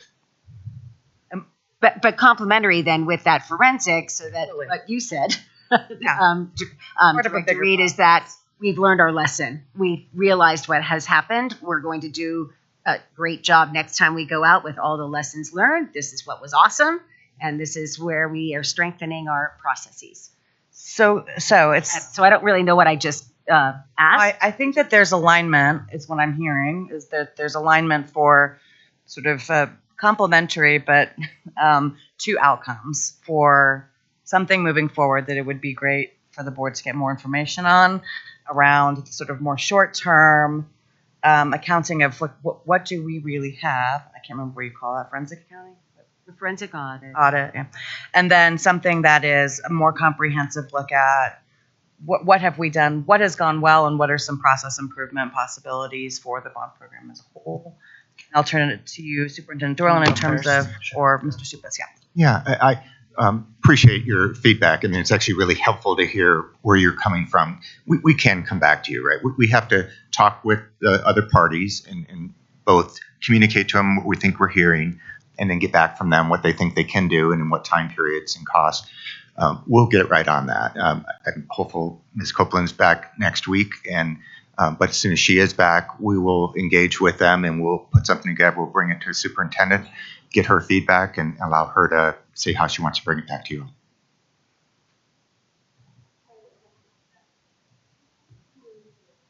Firm. Moss Adams is the firm we've been talking to over the last Have couple you weeks. considered other firms? Because I think there's questions about the Moss Adams report that make me doubt whether they would be the best firm. Okay. So I'm curious if we could consider other firms as well. We could. I mean, we could certainly do. We could certainly look for other firms to invite a proposal or any number of processes. We reached out to them initially just because they knew us, they had the background, and we thought maybe they could mobilize quickly, which is a value, but it's not the only value. So what I hear the board saying is sort of a yes and I appreciate that. So what we'll do as some next steps is go back and continue working with Moss Adams to see what they can offer and how much of that scope we want to, contemplate. Because what I think a firm like Moss Adams can do is help us not only with an accounting, which I think Director Varda, you mentioned was urgent, and you're right. I mean, we need to get this accounting piece taken care of, and then maybe on a longer time frame, the forensic audit gives us more detail and information about, whatever it's going to give us. The other thing Moss Adams or a firm like Moss Adams can do is provide for us process improvement suggestions. I mean, they did much of that already in the report, and Director Varda, I'll just very respectfully disagree in terms of trust of that organization. From my vantage point, they did a phenomenal job for us, and I think provided a very fair report with some recommendations about how we can improve, much of which you'll see in the slide deck today. We've taken next steps on everything from CAC bylaws to policy improvements in the procurement space for large investments of capital funds. And I just found them to be very collaborative and helpful in my understanding of what was going on and how to lead it forward in a way that helped the board have more transparency as you all were making decisions. Much of what I think we've improved over the last year is because of their work and their partnership. That being said, I'm happy to take a look at some other firms, and we can let you guys know in a weekly update who we've talked to and give you some information about that. I don't know, Mr. Supas, if you know of other groups that do this kind of work, but I'm sure we can figure that out, obviously. And I'm sorry, one quick comment there, because one thing we could do is, again, if we separated these pieces, that have them come in and do the work that we believe is a little more time sensitive, potentially, and then bid out or entertain others potentially for a full audit. So we can certainly look. Yeah, I mean, the issue with exploring other vendors at this point, and the reason we initiated the conversation with Moss Adams was because we've already been under contract with them. We know them, and they're obviously familiar with our program. So they're not going to be starting from. They're going to hit the ground running. Another firm that came in, we could give them the Moss Adams report, but that they don't have the depth of understanding of our program, and honestly, if the contract amount is $300,000, then I'll be making the decision about who we work with, and I will always inform you about that and our rationale why, and I will also let you know the dollar amount. If it goes over 500, obviously we're coming to you for your approval. So I look forward to following up with Mr. Stupas and Ms. Copeland and taking some next steps, and hopefully in the next couple of months getting you all a better answer to the unallocated amount so that you can move forward on some of the decision making that you're feeling some urgency around. And we will also be bringing back some information for you around the forensic audit. Great.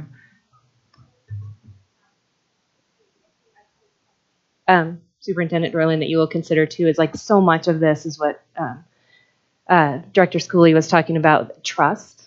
And I think there is a question of trust in the way that Moss Adams, especially in some of their methods in the last round of this. So my hope is that we won't have an issue where we'll lose credibility because of something like that. Can you share more about their methods what you've heard about their methods that is, well, like for example, is challenging? One thing I read in the report was their methods around, for example, interviewing people in the district, and their list of who they interviewed was limited. In fact, I remember being in the audience in a board meeting where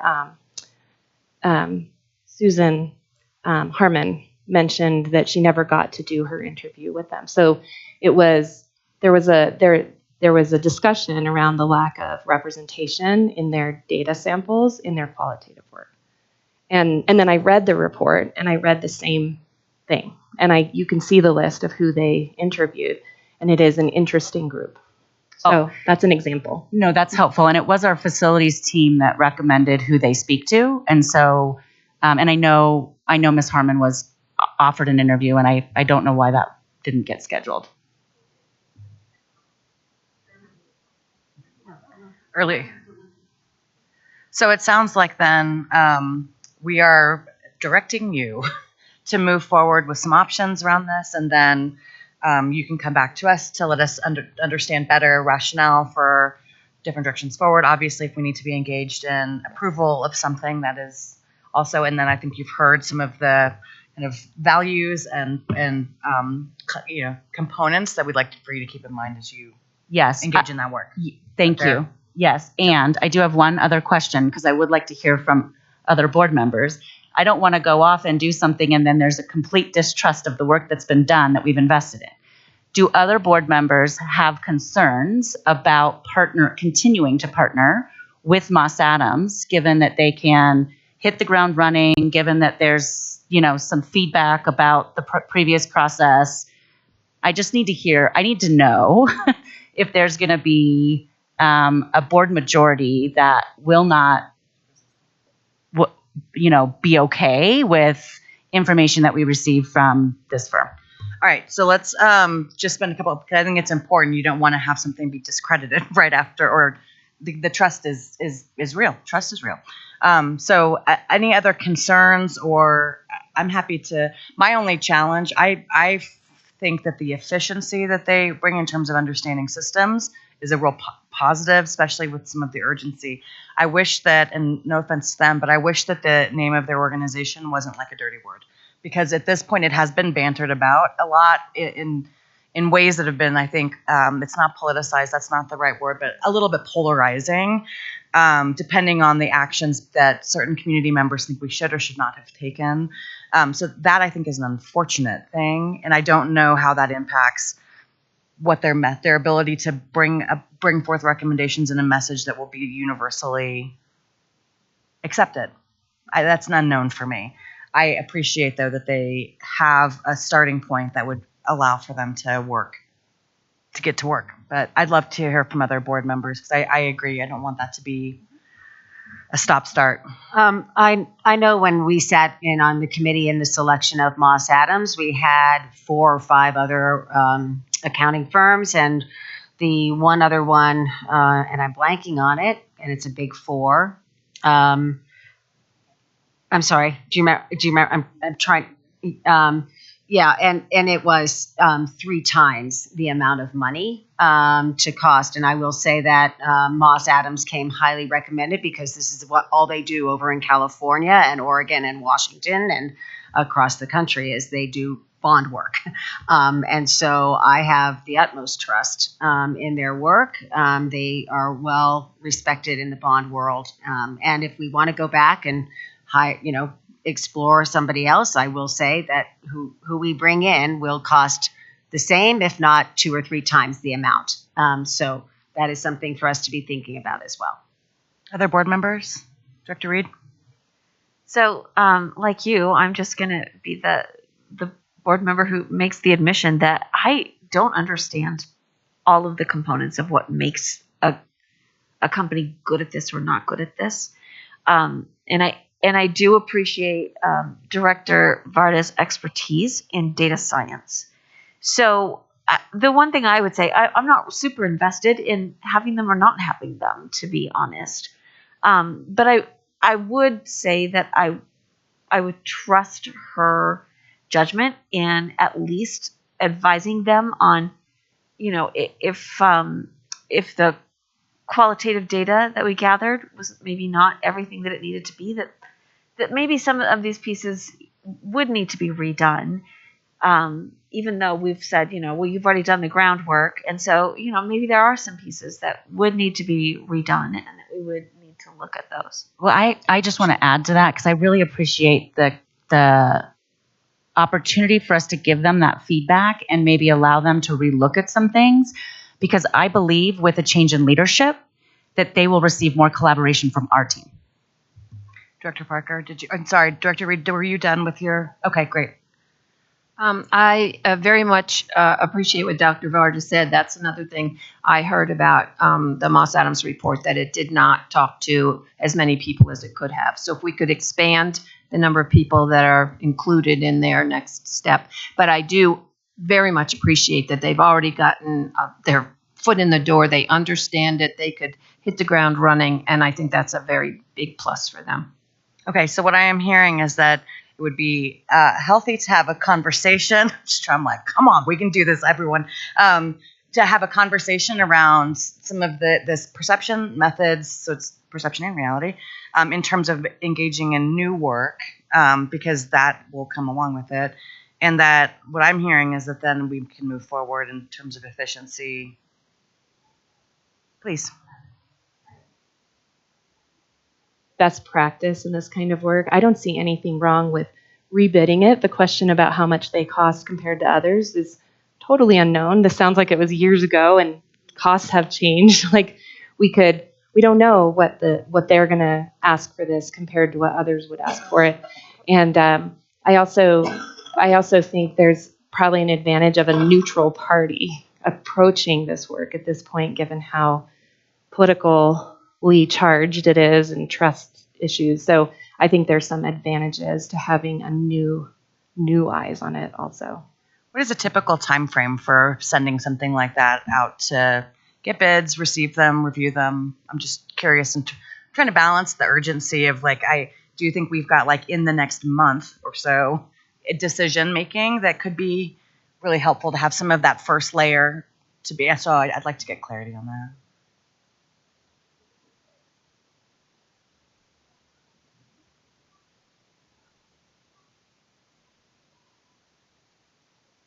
Yeah, that concerns me. I mean, just time. I don't know.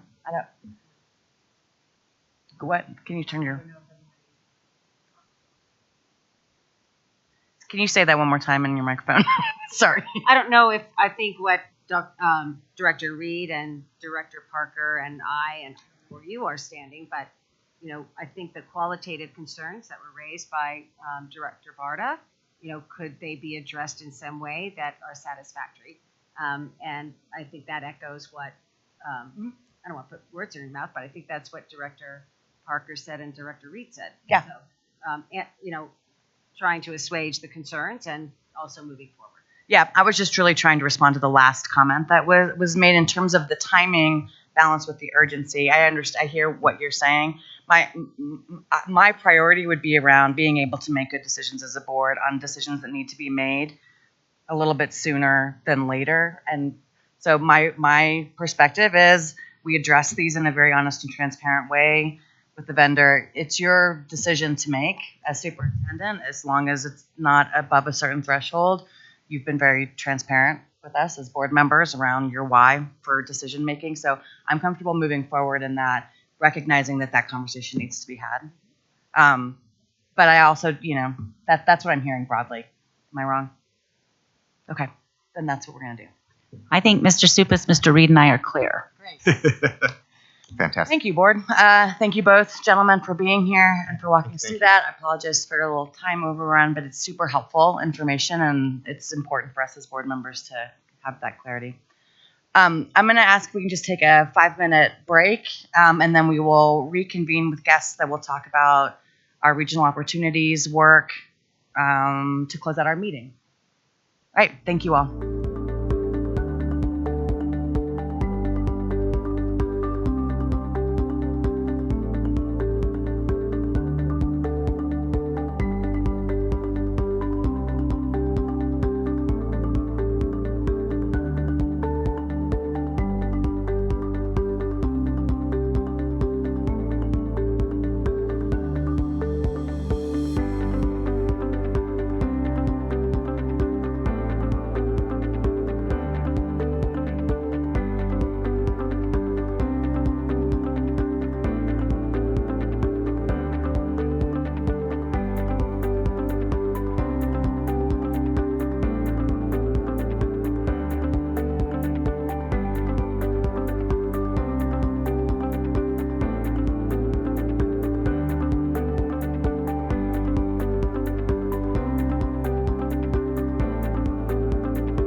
All right, welcome back, everyone. We're going to move on to talk about an update on Phase 1 of Regional Opportunities for Thriving Schools.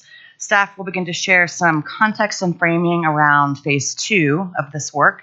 When the board voted in November on the district's recommendation to consolidate schools, we did so by way of a resolution that provided superintendent and her staff with direction to take next steps, the steps necessary to ensure staff, students, and families in the affected schools are assisted in transitioning to other schools and other positions. So today we will hear from district staff on their progress toward addressing the work outlined in the board resolution. Before I hand it over to Ms. Relu, Superintendent Dorland, anything you would like to add? No, Ms. Relu, we're ready. Great, and welcome to all of our friends. So let me introduce who I have up here with me. First of all, thank you to the board for allowing us this opportunity to provide an update on Phase 1 and some initial information about Phase 2. So I'm going to start over here with Michael Zweifel. Michael is the principal at New Classical Academy at Vivian. She has also been hired as our administrator on special assignment to work with our team and help our transitioning schools through the next school year. Currently in that, and Michael is supporting us in this work right now 1 day a week. We're backfilling her with a guest principal at her school so she can do this work. And then Wanda Hamilton, who is retired from the district and so thankfully came back to support our principals through the work starting last November. As I think you all know, one of my major goals in this process was that our principals would feel supported, and we really felt the need to have someone who was fully attentive to that. So that has been Wanda's job, and appreciate her. And then Claire Takar is on our strategy team, and Claire will be mostly responsible for Phase 2 of this work, and so she's here for that. And Ty Young, once Wanda and Michael, we've gotten through the Phase 1 report, they're going to leave us from the table, and Ty is going to join us for the presentation on Phase 2. So as President Schooley said, when the board made its vote in November, they provided a board resolution and around this regional opportunities for thriving schools and the direction they gave us as a staff. And so I want to provide an update to you today really based on that resolution. So what's highlighted in green are the pieces that we're going to talk about today. So we're going to talk about the comprehensive transition plan, including programmatic and staff supports. We're going to talk about identifying the process changes and improvements for future closures and consolidations, assisting parents and guardians of affected students with priority enrollment options, engaging with diverse group of stakeholders to gather input on strategies to strengthen our PK pathways. And that's the resolution is what's going to guide us today. In the notes in the previous slides, you can see sort of where we are on each of the pieces of the board's resolution. So I invite you to read that, and I'd be happy to address any questions about that in the future. So first, I want to start with what we've done to assist parents and guardians of affected students with priority enrollment options. So we did, as I think you all know, hired 17 enrollment specialists. These were retired teachers who so thankfully came back and supported our schools, our closing schools, and families in those schools with getting through Enroll Jeffco this year. And 98% of our families received at least one form of outreach between November 28th and January 14th. So you can see here sort of what happened during Enroll Jeffco. We had 540 students who took no action and automatically rolled. 50% of those 540 students live within the new boundary reside within the new neighborhood school boundary. Just over 1,200 students confirmed their intent to enroll by taking action in Enroll Jeffco. So meaning they went into Enroll Jeffco, it said, this is your new neighborhood school. Do you want to go there? And they clicked yes. Or yes, they clicked yes. And then the next column is what happened with choice. So we had 762 students who applied to other schools, 608 students accepted choice offers, and 70 are currently still waitlisted, meaning that they've applied to a school they haven't gotten into yet, but that does not mean that they won't get in. As I think you all know, we're in a pause right now, and offers will begin to roll again. We've provided on the next slides the percentage of students who are going from the closing schools into their Ross receiving schools, and then the percentage that have choice elsewhere. I will say that in a lot of cases, these percentages are a lot higher than we anticipated. The information and data we had to go on was related to emergency school closures that we had done in the spring, and students tended to disperse a lot wider at those times when those schools closed for the following year. And that could be for a lot of reasons, but we're actually, and Michael and Wanda will talk a little bit about this, but I think from a perspective of being able to do some real significant things to bring communities together, make students feel welcome and that they belong, that this is really helpful that a lot of families actually chose the receiving school. In addition to the receiving schools we had identified, Hackberry Hill is going to get 77 students who were involved in the Ross process, and so we have made them an honorary receiving school. Going forward, we are treating them knowing that they are going to need the same transition supports as the rest of our schools. So I wanted to bring that to your attention as well. And on here, just really happy to see that all of our receiving schools are projected to serve more than 220 students next school year. So we feel that's very positive. Then the next one is identify process change and improvements for any future closures and consolidations of schools. So you all participated in our after action review process to gather information. I am excited to share that we will be publishing that after action review next week, which is great because I've been getting a lot of phone calls from school districts wanting to know all of our lessons learned. And since it's now a bit of a blur for me, it's so great to have it documented and written down. And this will be the first of 3 after action reviews we're going to do. So this one will accounts for the time up to the board vote and when we started to support our families. And then the next after action review will debrief the choice process and enrollment process that happened, as well as the staffing. I do want to say that there is a staffing event, it's called a matching fair, for our our teachers who have been displaced by the school closures, and that is happening tomorrow, which is Saturday, for most of the day. And I don't have the numbers off the top of my head, which I meant to bring, but we'll provide them to you in our report. But I think it's 141 teachers that are participating. 78 schools are going to be there to be doing interviews, and we have 305 positions. That's off the top of my head, so I might have gotten it a little bit wrong, but I believe that's where we're at. So we'll be debriefing in the part 2 how the staffing went. And then part 3 will really be about the transitions and how those went. And so we'll publish part 2 in the summer and then part 3 by the end of the year just to understand how the transitions have gone. So now we're going to get into the transition support and planning. And I just want to, first of all, say a huge thank you to Wanda for the support. We constantly get appreciation from our principals for the support that Wanda's providing. She meets regularly, her and Michael, with the closing and receiving school principals, and they have a lot of needs, and we want to address those needs, and Wanda has been instrumental in doing that, because as you all know, we have community superintendents, but they serve a lot more schools, and we really wanted to put additional focus on our closing and receiving schools, and I appreciate Michael's perspective as a principal involved in this process, not only this process, but in the Pleasant View Shelton previous process. Michael was an administrator, I believe, at Shelton when that happened, and so that's been just really helpful in the planning. So I'm going to turn it over to these ladies.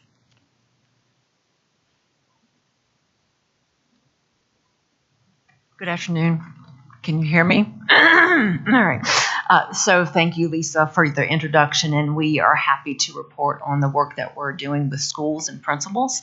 So we do provide weekly updates to the principals every Friday, just to give them the information that's coming from the district and different kinds of things that are coming up for them to be aware of.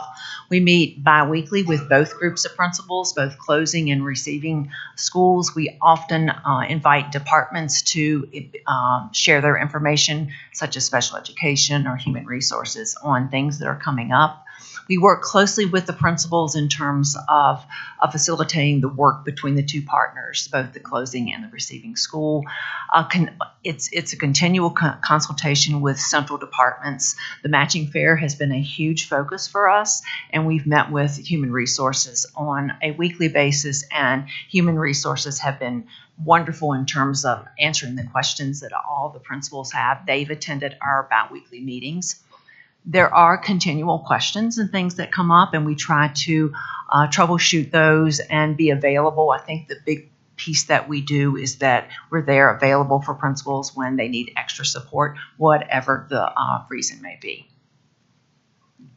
So the work Wanda and I have really been focusing on is the 3 priorities that are in the 2025 Jeffco Thrives: our learners, our future, our people, our strength, and our communities and our legacy. And everything, those have been our priorities as we've worked with the receiving and closing schools. There has been a lot of support and planning around our learners and our future. We've had joint field trips that have occurred or will be occurring. I think the majority of the schools are doing pen pals between the closing and receiving schools. We have shadow experiences set up for closing, for our students to go and visit their new school and see just what it looks like and start to make their friends. Those start as early as next week. We have collaborative projects that are coming. Many of the receiving schools have opened up their spring clubs to the closing school, so the students can start creating those friendships right now. And joint field trips are also happening. We have that in there twice. But for instance, last week, Emery and Lasley came together for Valentine's Day. They did a little Valentine's Day celebration with and exchanged Valentines with one of the community's partnerships in the Lasley community. So there are lots of different projects that are coming together to bring students together and starting to form those relationships with new schools. Wanda's going to talk here in just a minute about the Community and Belonging mural project we're working on. As we think of the academic transitions, we have really been focusing on the name, strength, and need of the students. We are working collaboratively with the receiving and closing schools to really develop class lists that meet the name, strength, and needs of students, making sure they have familiar faces and teachers matched with that. We're monitoring class sizes to make sure we're staying within the JCA guidelines, and we are preparing for academic and behavior transitions, and I'm going to give a timeline on that in just a minute, and looking at additional high dosage tutors as well as additional mental health supports for our students. So for the preparing of student transitions in the beginning of February, as Lisa talked about, we've really determined where our Roth students be attending for the new school year as they enter into the 23-24 school year. Right now, we are working with the assessment and research department to identify the students specifically coming into the receiving schools. We're looking at their demographics, the number of students who are coming in with significant reading needs, students who may need more advanced support, IEPs, social emotional needs. And so right now we're getting data together to get a true population of what the new school is going to look like next year. At the end of February, we'll be creating packets for the receiving schools to reflect on their new student population. In the March and April, Wanda and I will be meeting with community superintendents, closing and welcoming schools to review the current data and really talk about supports and needs that need to be in place as we transition students into next year. And then in May, we'll summarize the school data reports to determine the trends, strengths, and needs as we enter into next school year. So we're really excited to partner with the Red Rocks Community College art students and faculty on a collective mural that will be created by the students at both the closing school and the receiving school. A special thank you to President Schooley for helping to coordinate that effort. Actually, what we're doing, 5 to 6 pieces of artwork will be collected from both the receiving school and the closing school, and then it will be digitized into a collective mural with the word community in the middle. And there's an example of a previous project that has been created. And the prompt is, what makes you feel like you belong at school? So we're excited to say the mural will be a permanent representation in the in the receiving school. We are hoping to be able to get a picture or a poster or a slide of the mural to be shared at the closing school end of school celebrations in May. That's our hopes, but we're really excited about that community project. Thank you. We're also working with our folks in terms of professional development for both families and for principals. We're really working hard to make sure the principals have what they need. Just most recently, we had a lessons learned session where principals from schools who were involved in recent closures and also on the receiving end actually did a panel discussion to talk about what went well, what would you do differently, and share that information with principals. We work with both principals in terms of pairing and also individually to make sure they get what they need. Of course, the collaboration between departments we've talked about. We are currently exploring some additional funding for some staff development at the beginning of the school year. We really think that teachers are going to need some additional time to come together. We have some schools that may just hire 2 teachers, but we have schools hiring as many as 8 new teachers. So they really need the time to collaborate at the beginning of the year. And we're also looking at providing welcoming and belonging training for the office staff in all of our receiving schools. So working with Tara Pena's department, the Family School and Community Partnerships Professional Learning, we're providing 5 additional parent liaisons for 5 new schools that are welcoming students. And then there's a list of a variety of opportunities that schools can choose from to look at what they need for the coming year. We actually have one school who has already reached out to us, and they're going to be creating a culture of belonging. And what we're hoping is that when the school staff gets that information, that the parents are also given the same information. We can tailor those professional development opportunities to both staff and to parents. And we thank Tara Pena and her department for doing that for us. For SPED-specific transition activities, Matt Polero and his team have been working on all receiving schools have had informational nights, open houses. They've also had tours during the day that have been available for our families to go and see and meet their new school. All of the receiving school principals have been part of their principal cohort meeting for the center that they're welcoming. They have been provided a survey to identify the professional learning needs that their school needs, and Matt Polero and his team is going to be working on getting that professional learning for them. Program handbooks have been developed and shared with the welcoming school community. They've inventoried the materials, looking at the facilities, making sure there's adequate facilities and all of the needs are being met. Individual families are being provided support as unique needs arise. There will be special education transition meetings between closing school staff, families, as well as the receiving school, and observations have started occurring in closing schools of the receiving schools. So principals and other leadership have came over and started to look to see what does that look like. For instance, we house the Deaf of Hard of Hearing program. Karen Barker and her coach has came over and really looked at what does that look like to have a sign language interpreter in a classroom, and starting to really collaborate and ensure there's a smooth transition and working on that professional learning.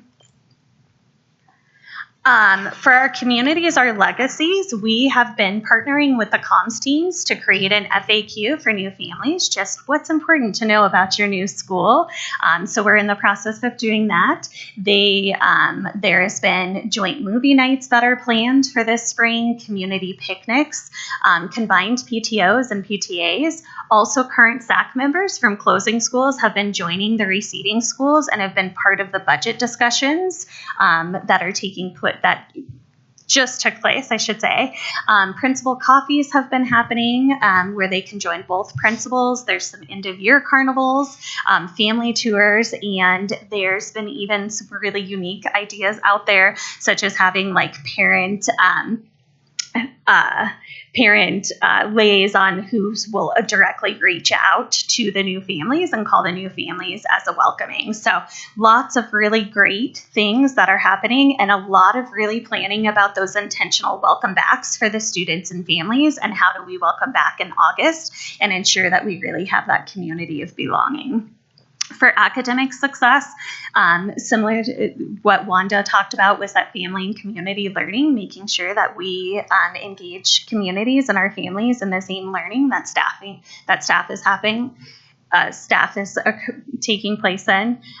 There will be 5 family engagement liaisons that will be at receiving schools with changing demographics and needs, and really just that continuous ongoing family listening sessions and what support do they need, and what needs and supports and strengths they bring to their new community. At this time, is there any questions? So board members, I know we're at the end of the first phase 1. I just would like to say a shout out to Paul Weinrock, who's the faculty lead at Red Rocks that is part of VAMA, which is video, audio, media, art. He's going to kill me when I get to work, and he knows I got that wrong.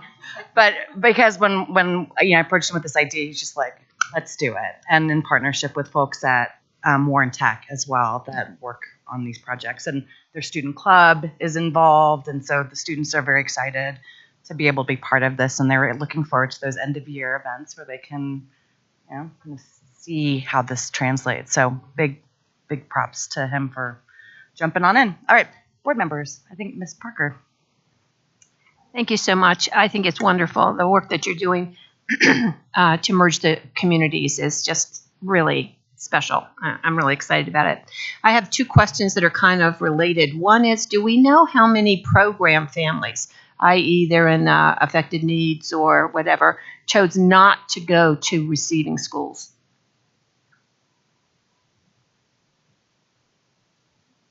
I'd be happy to pull that data for you. Generally speaking, the majority of our families are going to go to their welcoming school.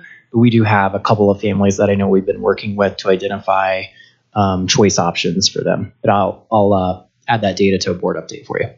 Okay, thanks. And related to that, what are we doing for the kids that are not going to a receiving school? What are we doing to have their new school give them the resources they need to deal with the kids that are being uprooted from their prior school? That information, when the choice enrollment came around, that information is on the list. So principals know that these are Ross kids that have choiced into their buildings, and so they know that this is different for them. They should have gone. They could have gone to the receiving school, but they chose their school. So that is a particular highlight that information that we're highlighting for them. So they need to pay particular attention. When we talk to principals, they say, I know I have 5 Ross kids coming in this grade level. So we have indicated that those students are coming. We have worked primarily with just the receiving schools and the schools that have the large chunks, but we will continue to uplift that information to them. Great. I would like it if there's anything that you're giving, any materials, references, guidelines that are going to the receiving schools, if you could just let the other schools know about it. Sure. Thank you. We will. Thanks, Director Parker. Other questions about phase 1? Director Miller? I just have a couple.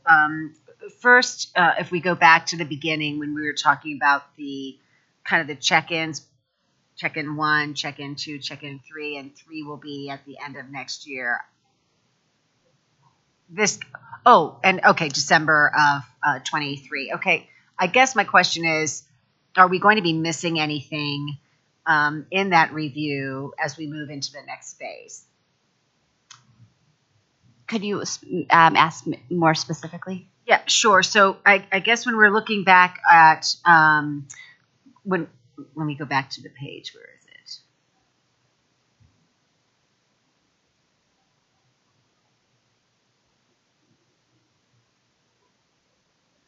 Okay, so we have phase 1, the after actions lesson, and I was looking at the update, phase 1, phase 2. What page is that? Oh, thank you. Okay.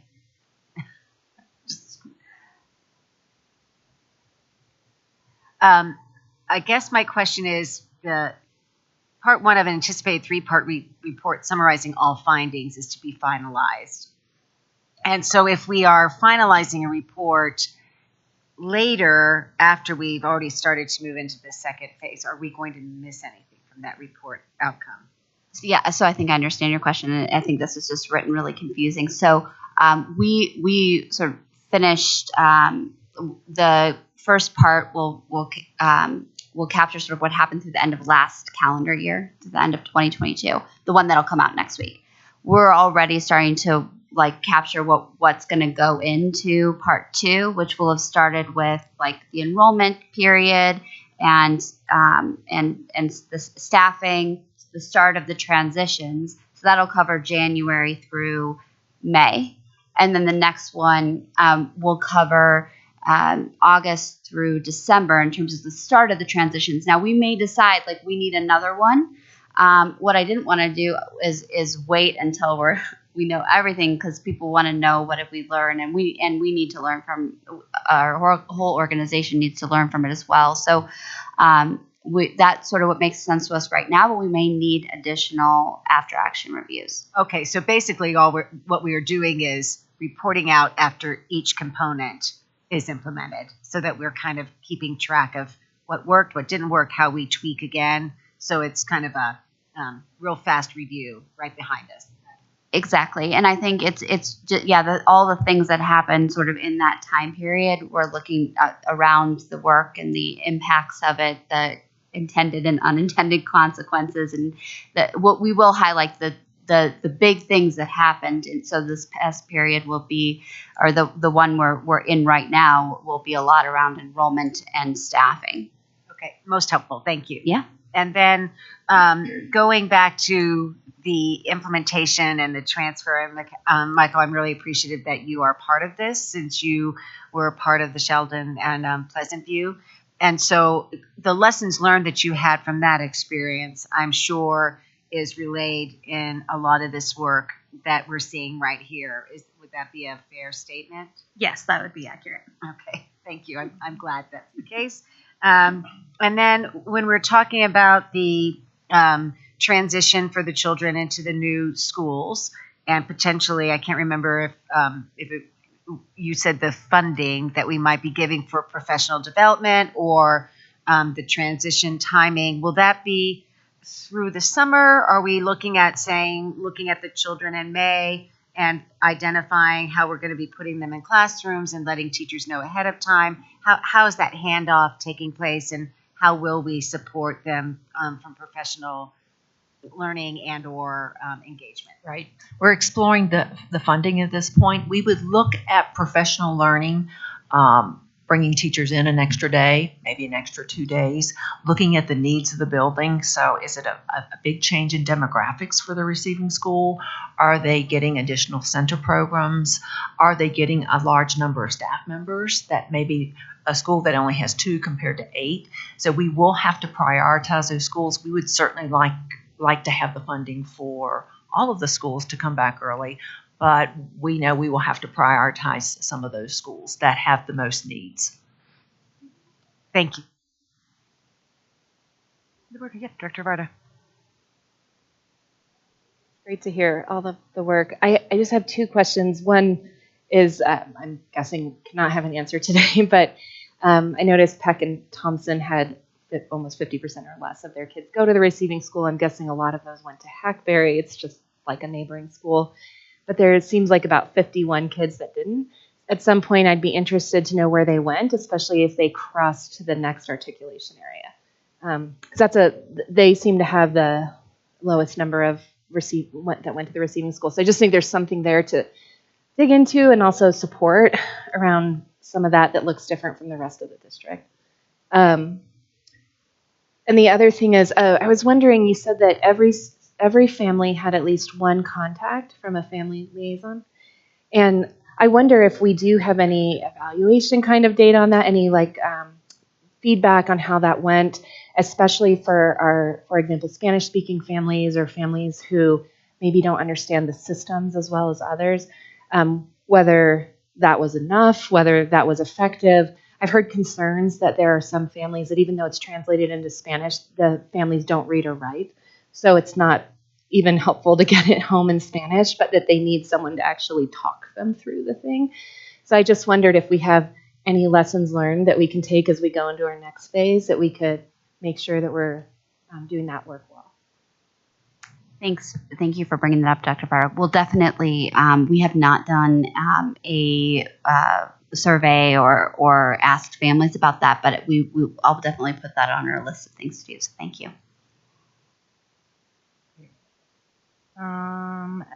Dr. Reed, any questions or comments? I just think this is wonderful work. I think you guys have done so much to really try to support our students and our families. And I'm looking at this and I'm thinking, those kids that just change schools because their parents move or whatever, how great it would be to have this kind of support. So you guys have done awesome work here. Thank you so much. I just have a couple of comments, and then we can move to phase 2. So one, just to reiterate, and Ms. Ruler, you brought this up in the introduction, but the sort of estimates for what percentage of a school community for closing school will transition to the receiving school. It's based largely on Fitzmaurice and Allendale, both emergency closures, and I do think that the high percentage of those communities of students that are moving together, which is higher than our sort of choice in sort of more broadly percentages, is a real demonstration of that level of support that I think we've seen, one, in the process having an identified school, in one case 2 schools, but having that be identified and having this level of infrastructure around it, I think it goes a long way toward our sort of district values around community and belonging and all of these components. So I appreciate that has translated the way it has. I think it's great. The other thing regarding the after action reviews, so I had the opportunity to go through and read and provide comments on the first round that we'll see. And I just want to, I guess it's not necessarily reassurance, but communicate really clearly that it's not a document that's just patting the district on the back.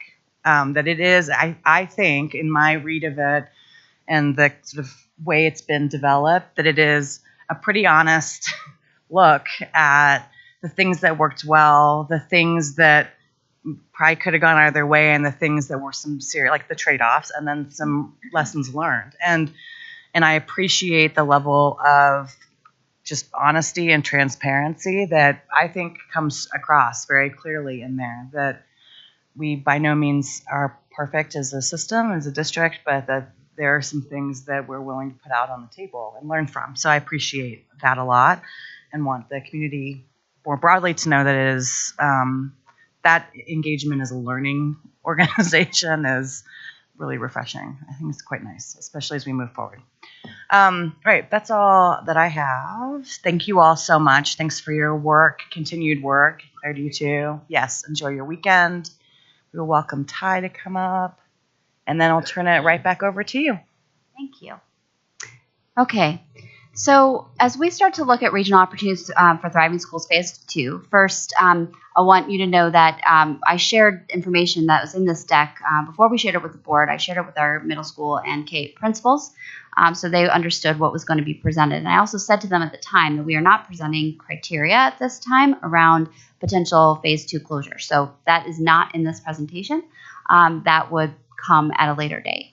So what we have already done so far is, you'll remember last year in June, we created the FCB dashboard, and we said we would update it in January with all of our K-8 middle and high schools, which we have done now. We are completing in process.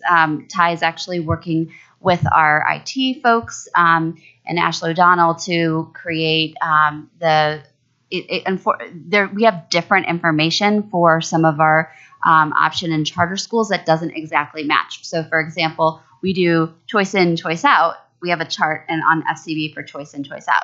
Well, our option schools are all choice. So there are just things that we just have to rebuild slightly different dashboards for the information that we can actually provide.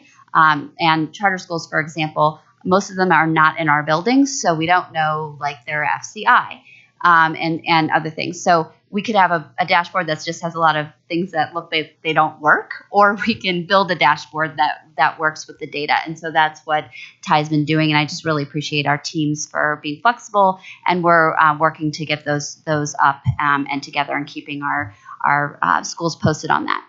So as we look at Phase 2, what we're going to talk about a little bit today is the K-8 and middle schools in our district. And then we are also thinking a lot about, in this phase, how we might need to better serve our students who are interested in and families who need alternative education models. We have alternative education in our district. Is it in the right place? Do we have enough spaces for the kids who want them? And that's something we will be coming back to you all around, and something we're studying right now. Additionally, as you know, we've talked about the High School Reimagined or High School 2.0 work that's referenced in Jeffco Thrives 2025. Right now, as we think about high schools, we're also thinking about alternative ways to use some excess space in those buildings, and that is part of our High School Reimagined work. So we'll talk a little bit about that today. Additionally, we've got this multi-phase boundary study review and associated action, as you all have asked us to go and understand better what our families want, why are they making the choices they're making, and looking at our district and understanding the boundaries that might work for us or might not in the choice environment in which we live and operate. And so we have identified a firm to do that work, and we are interested in getting that started very soon. And then this strategies to strengthen pathways, PK through 12, that goes somewhat with our programmatic study of where are our programs, how are they attended, what are the trends, those kinds of things. And that will also be a little bit of a part of the boundary study, and also just work we're doing generally. I just wanted for our public who may not have tuned in during the last phase of our work, just to acknowledge the fact that our demographics in Colorado and across the nation are changing, and then accelerated with COVID as well. So there was an article in the Denver Post about Colorado's population growth sort of hitting a wall right now, and also when the demographer came to talk to all of you last fall, and be great to have the demographer come again.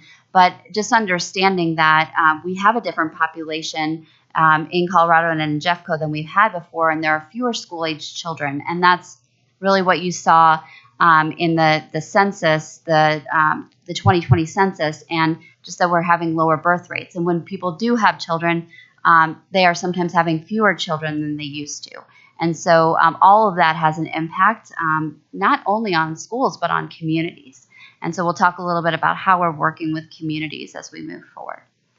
I just wanted to resurface this graph. Brenna asked me because it's my favorite graph, because I feel like it tells a really important story about how we're seeing like our cohorts are just getting smaller. And she shows this in relation to our budget, and it is like, and we talk about the resources we want kids to have. So as we see, just moving, we have far fewer kindergartners than we have the 12th graders. And this is just another way to look at our enrollment as well. So this is preliminary enroll Jeffco numbers. So that kinder number is real low. People don't, we'll get a lot more kindergartners by the start of the year.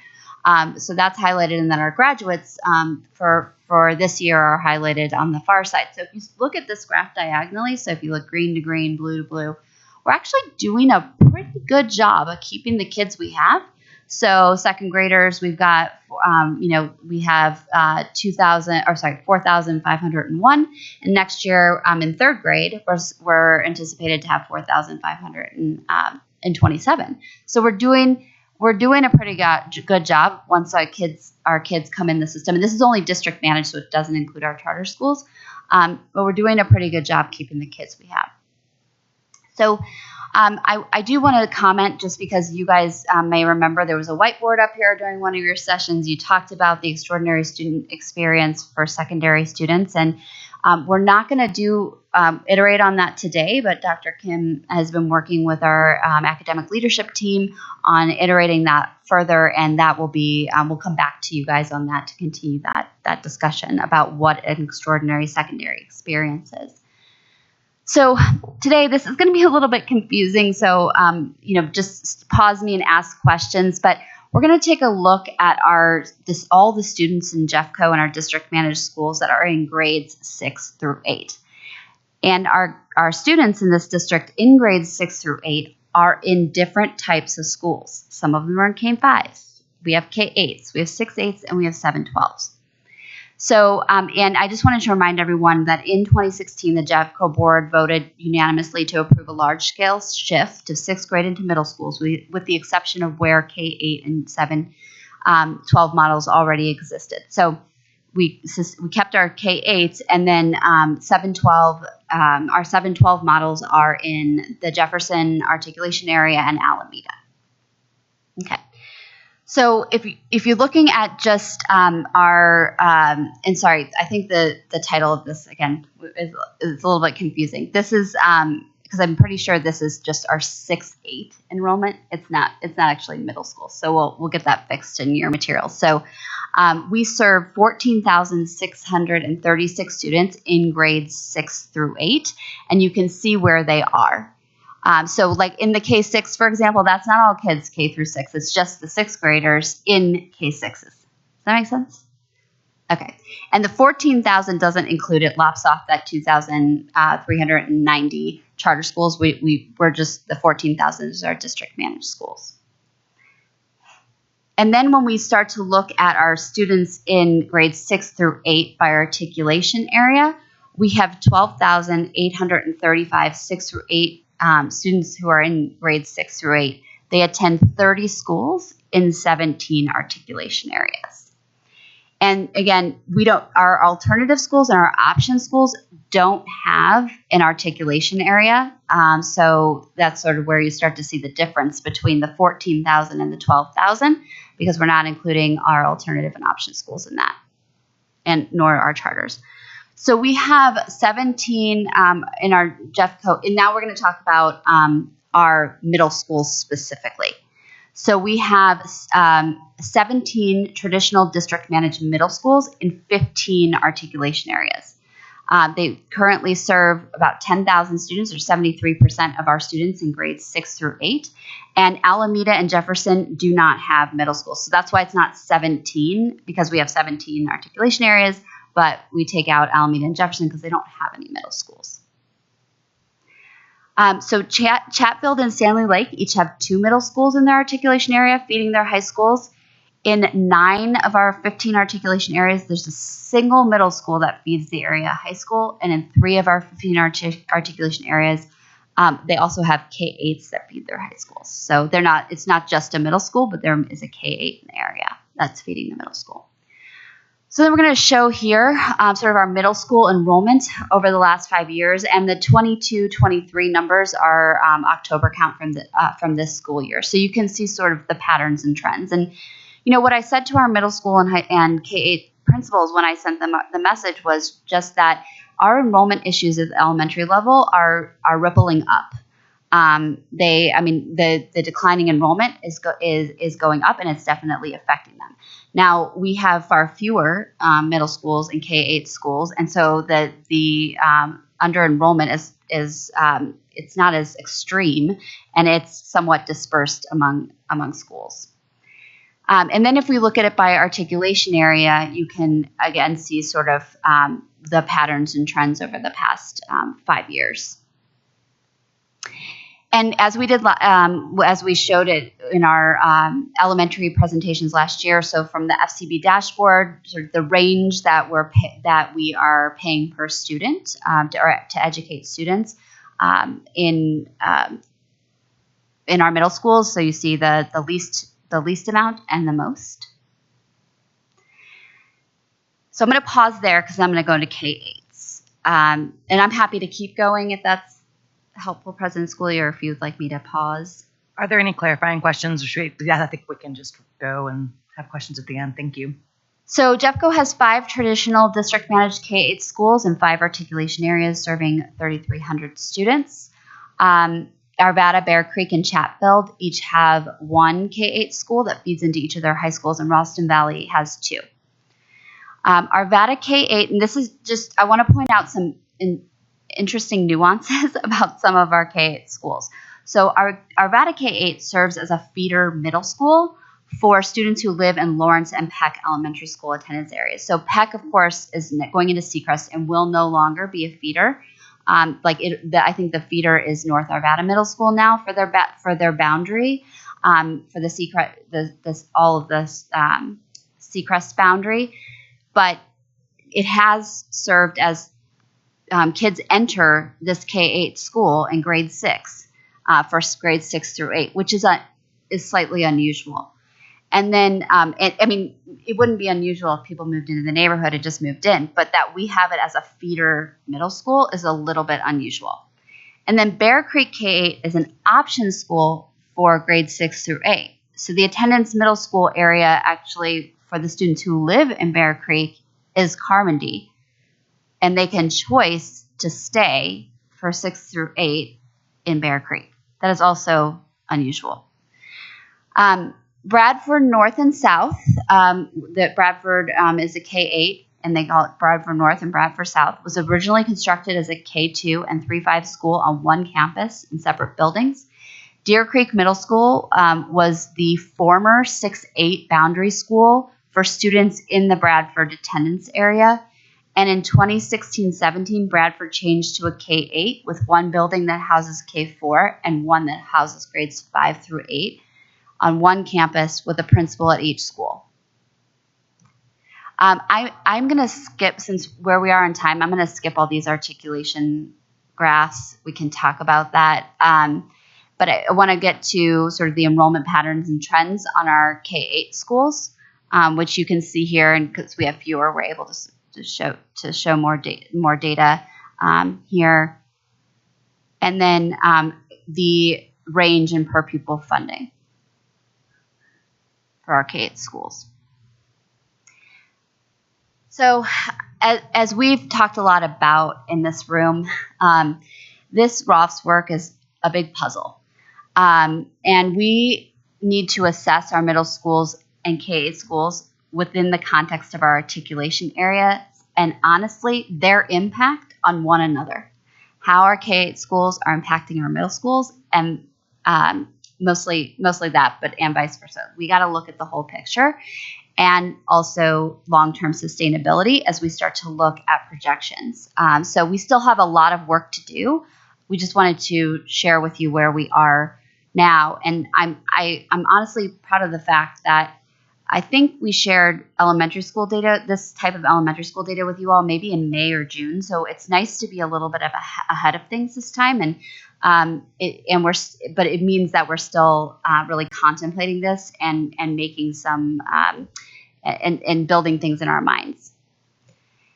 I just want to quickly, I'll go through high school reimagine. So We have applied for an Opportunity Now grant for some planning around High School Reimagined. And if you don't know Opportunity Now, the legislature put some money aside that collaborative groups can apply for in terms of connecting industry and K-12 and higher education partners, really to feed the talent pipeline that is needed in Colorado. So Claire had helped us apply for that, and we haven't been told whether we would be awarded, but we did apply for a $50,000 planning grant to support our Reimagining High School work. And these are some of the questions we're seeking to understand in order to really talk about what it means to have an extraordinary experience for our high school students. And then, as I talked about before, we really want to seek to leverage, and we've already been asked about this by what happened when Opportunity Now came out, is people were contacting each other all over the state. Will you sign on to my proposal? And we got a lot of requests because we are one of the only districts that has space in our existing, first of all, that has some buildings that will be empty, but then also space within our buildings. And there's a lot of interest in that. So, I think we need to see how that plays out. No one knows if they got grants yet or what that looks like. And so, we have our own planning to do, and then certainly people who are interested in partnering with us as well. You'll have a future study session on extraordinary experiences for Jeffco students at the secondary level and alternative education landscapes in Jeffco. We have this boundaries study. This has changed a little bit. We actually just talked with the contractor, but we're going to start out with some high priorities for them around the work, and I think they're called Flow. We'll get you guys some more information about that in your updates. We had a couple vendors apply and good discussions. And we're excited about this work. These folks have done boundary studies in a lot of other areas. And then in terms of a timeline for voter action on Ross Phase 2, we're just not sure right now, but we'll continue to talk to you all about that and come to you with some, and the public, so that everyone understands sort of where we are in timeline, but we don't know yet. And then I just want to hit on one other thing where we had engaged with a diverse group of stakeholders to gather input on strategies to strengthen PK-12 pathways. We are, as we have shared, I think, with each of you, but now we'll share with the public, have engaged in some initial conversations with the city of Edgewater, who's very interested in talking about the future of education in Edgewater and the Jefferson articulation area. We're going to partner on a region-specific demographic study, which we're really excited about because given how large Jeffco is, getting a demographic study for our entire district, it's nice to see what's going on municipality by municipality. And so they're going to partner with us on that. You all are going to have a joint meeting with their city council and a tour of the schools in the Jefferson area. And then we'll have, after that, we are excited to ground in the data of the demographic study. But we intend to have then, following that, collaborative community engagement on a vision for education in that area that really talks about what's the interesting, unique, exciting stuff going on in Edgewater, and how can Edgewater be a destination for education in the metro area. And they want to have that conversation with us and with their community. And so we're excited to engage with them on that. And there's more to come on that, but we're hoping that the joint meeting may be in May. That's what I have for you now. Great. Thank you so much. It was a highly efficient presentation, so thank you. Board members, questions, comments, clarifications that we want to ask our friends? Director Parker. Thank you for that. On slide 36, if you can hold that one back up, it shows the different articulation areas and the number of students in them, and it's really, really stark, the differences. So my concern is whether we should make sure that we finished our boundary articulation, evaluation, studies, and so forth to get a lot of information from that before we start planning what consolidations or closings we need going to the second secondary schools? It's a good question, and I think something we will consult our consultants on. It's I think there's an urgency to some things that the boundary study is going to take a while. But we can definitely have them look specifically at certain areas first. So I've taken that in I want to make sure that I get a response to you on that addresses that question. So I was trying to get to that on my screen because I can't see it quite that small, but I'll come back to it. Yep, Director Miller. It would be helpful, I think, on page 32 where we have 22-23 October count and then projected 23-24, if we could go back 5 or 6 years. And that shows us a full cohort, where we actually see, and we could probably go back actually 12, so you can start to see where cohorts are moving, because we can see that we tick up in the transition years in the 9th grade, because my assumption is that we have kids that are leaving their charter schools and they're coming back into our high schools, because charters pretty much, most of them end in 8th grade. So we have them coming back. And then the transition years I'm concerned about is just from the 5th to 6th and 6th to 7th years, if we're losing children in our middle schools. And then how do we bring them back? What are we offering for our high schools, or what's happening in our middle schools that's causing them to leave? So I think that would be helpful for us, especially if we're talking about middle schools and secondary level.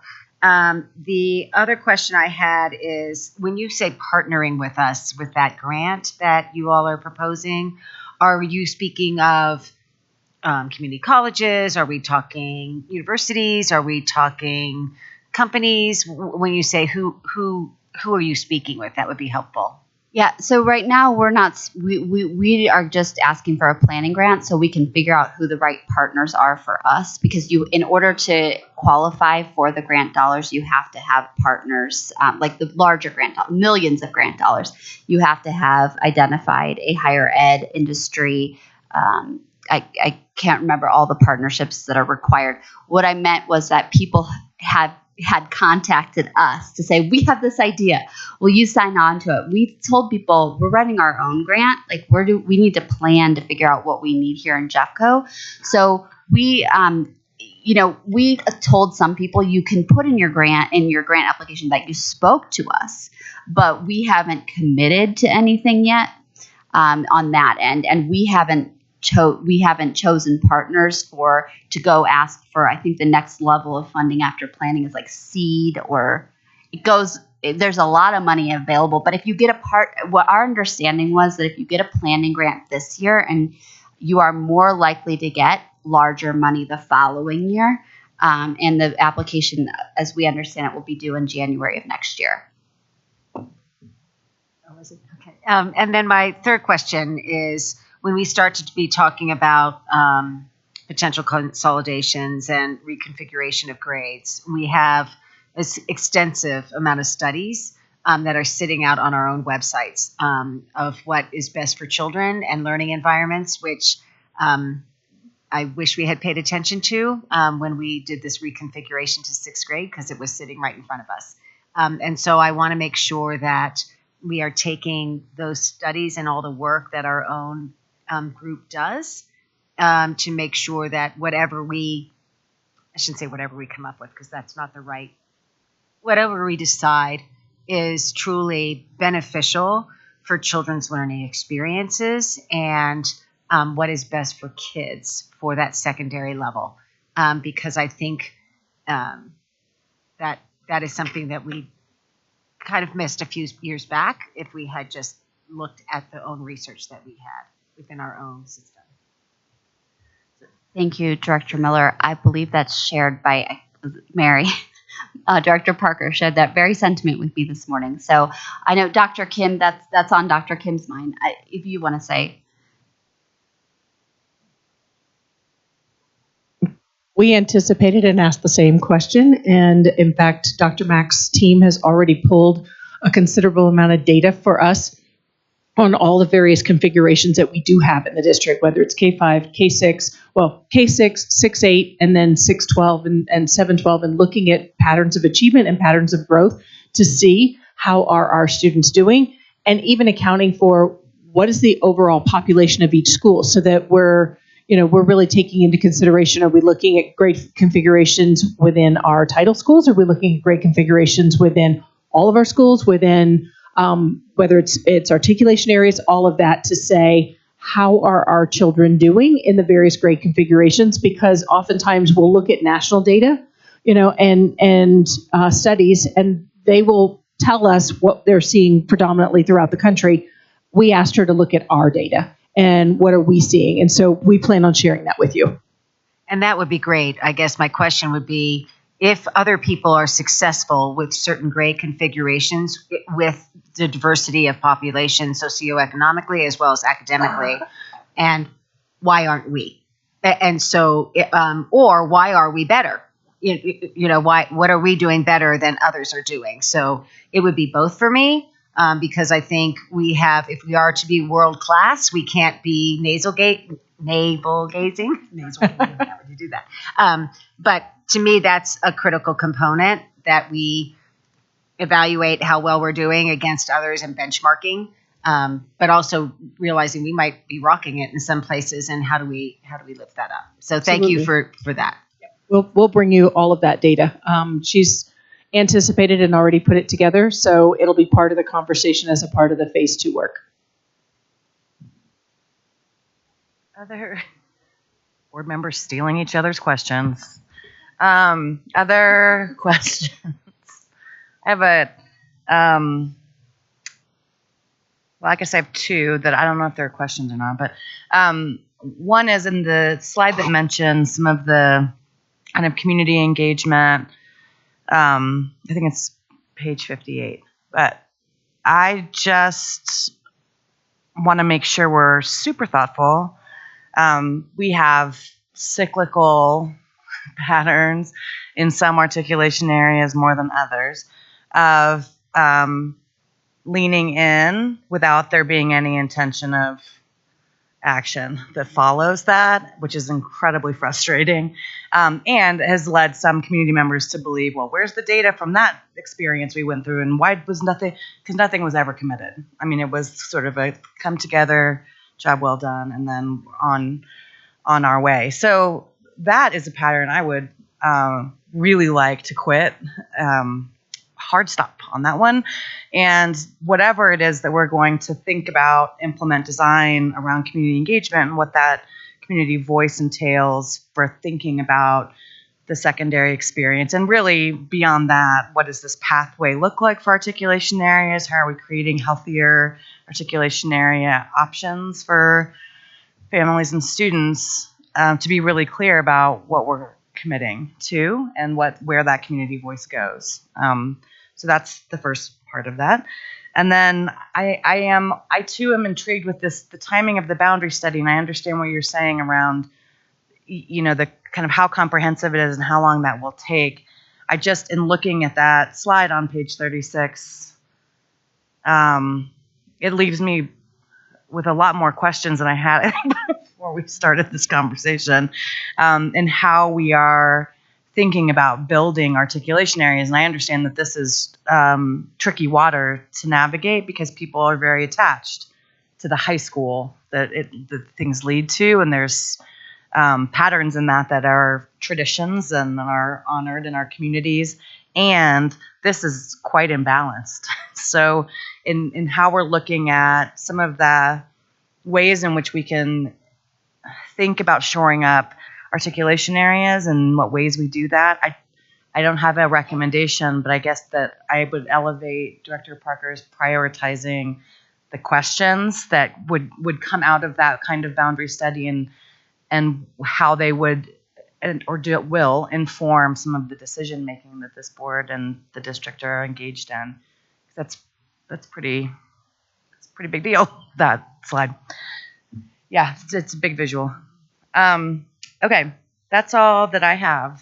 So unless there's any other comments or questions, or Superintendent Dorland, if there's anything you want to end us. I just want to tie a few things together.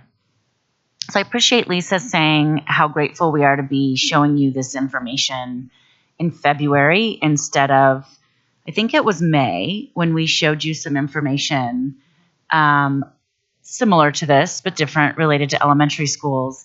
And we said that we were going to publish a dashboard aligned to your policy, FCB, and that was the FCB dashboard, and that we would be publishing it for some schools. And you said back to us, publish it for all of them. And we said, okay, and worked really hard. Thank you, team. And we got that done. And it was the right push from the board for us to do that across the board. And I think it really helped us have the data in a transparent way to do the incredible work that we all did together to get to November. And so I'm really grateful that we can present this to you in this way.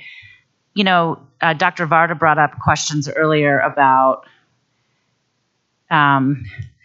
if we make decisions today, are we going to regret them tomorrow? And can we just make sure that we don't think so? Or that we're pretty sure we're not going to? I think that was a really fair point to make around some of what, you know, we're dealing with. So even though we're earlier, I think we're also still in a state of urgency because we have room for 79,000 students. Tell me if I'm saying this right. 90. Yeah, once the schools close. I think we're at 89,000. 89,000 students, and we're serving six. But we have space for 89. Yeah. Yes. So you guys get my point. There's still a big gap. Let's just put it this way, because the numbers are changing since your decision in November. But we still have a big gap between what we're serving and the capacity that we are running and operating. And so we've done it. We did it before in the fall, and we're going to be able to do it again. But I do think it's this balance of long range planning that's necessary and important, and making decisions in the best interest of students who are sitting in our schools today, who might not be receiving the extraordinary student experience. And if we don't make decisions, then that's just going to continue. And I think we're all in a tough, like kind of a tight tension between those two things. So I just want to highlight that and say that I think as a team, we need to give that some serious thought. I hear the board asking us to do that. I encourage you all to think about that as well as you look at the FCB dashboard and think about what your communities are saying to you about their school experience, their successes, their challenges. And I just think we have to continue to highlight that that's just a reality and figure out our path through that tension along the way. So I just wanted to summarize that as a takeaway for me as we continue to work as a team. All right, with that, we're at the end of today's agenda. We stand adjourned. We will reconvene for a study session on March 1st at 3 o'clock here in the boardroom. Thanks, everyone, for your hard work. Appreciate it.